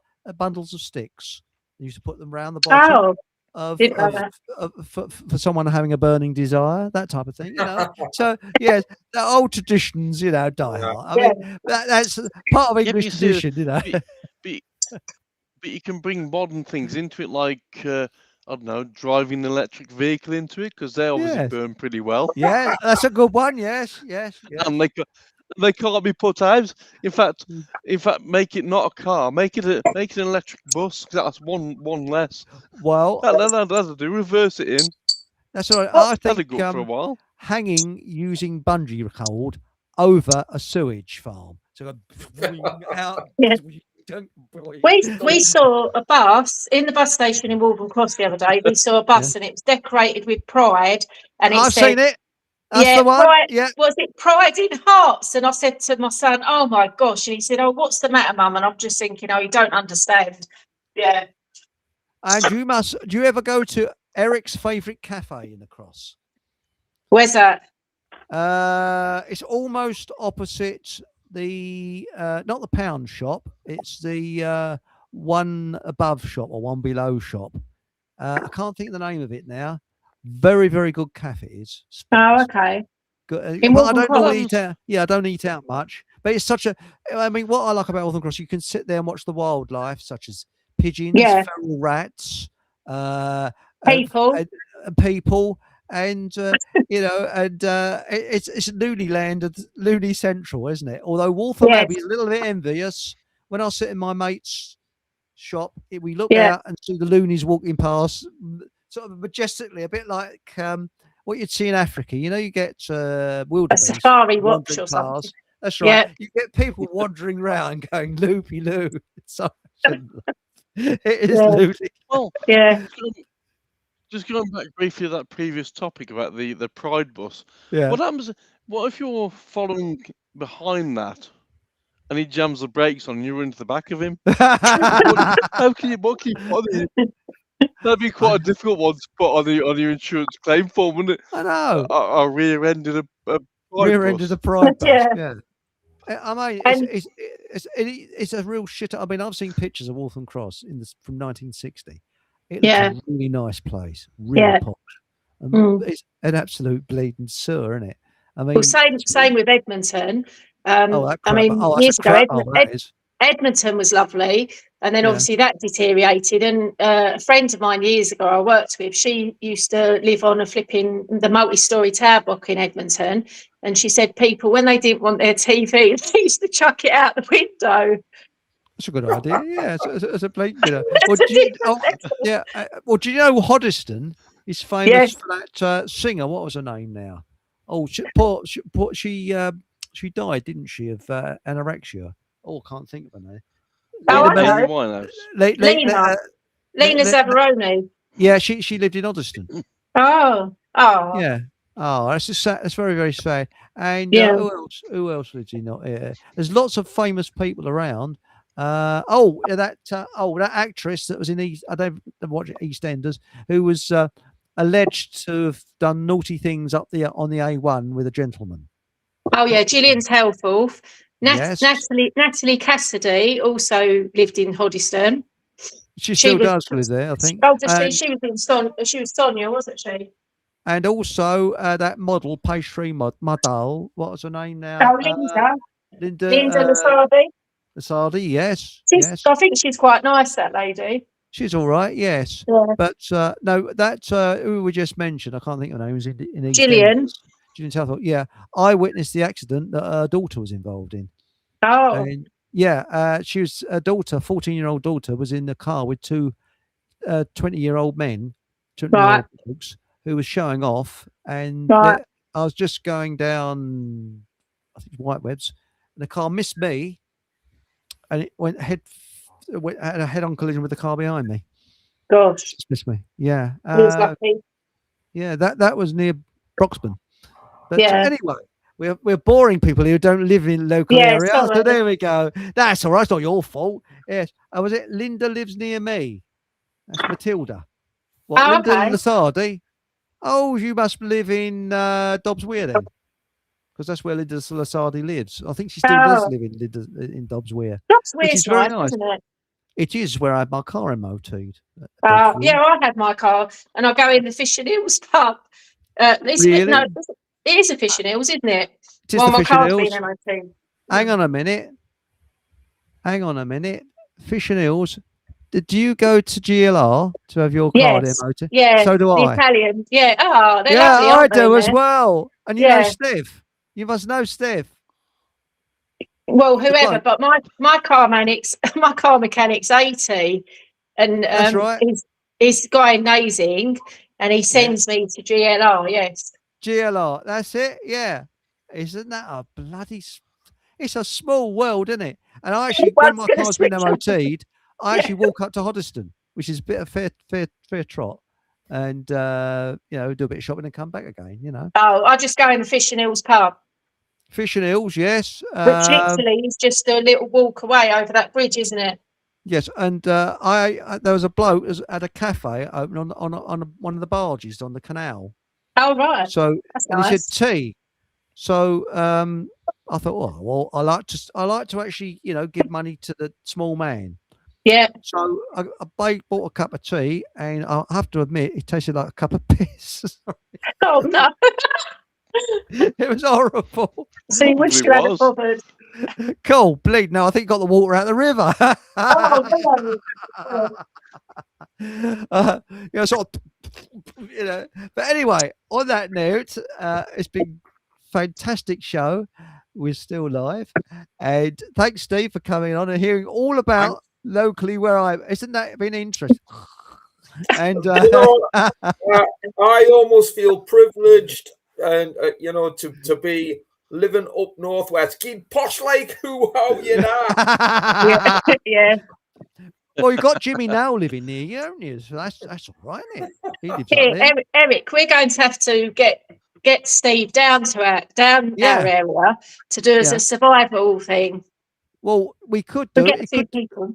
You could do it in Miles's shop. You can get at least 6 people in there.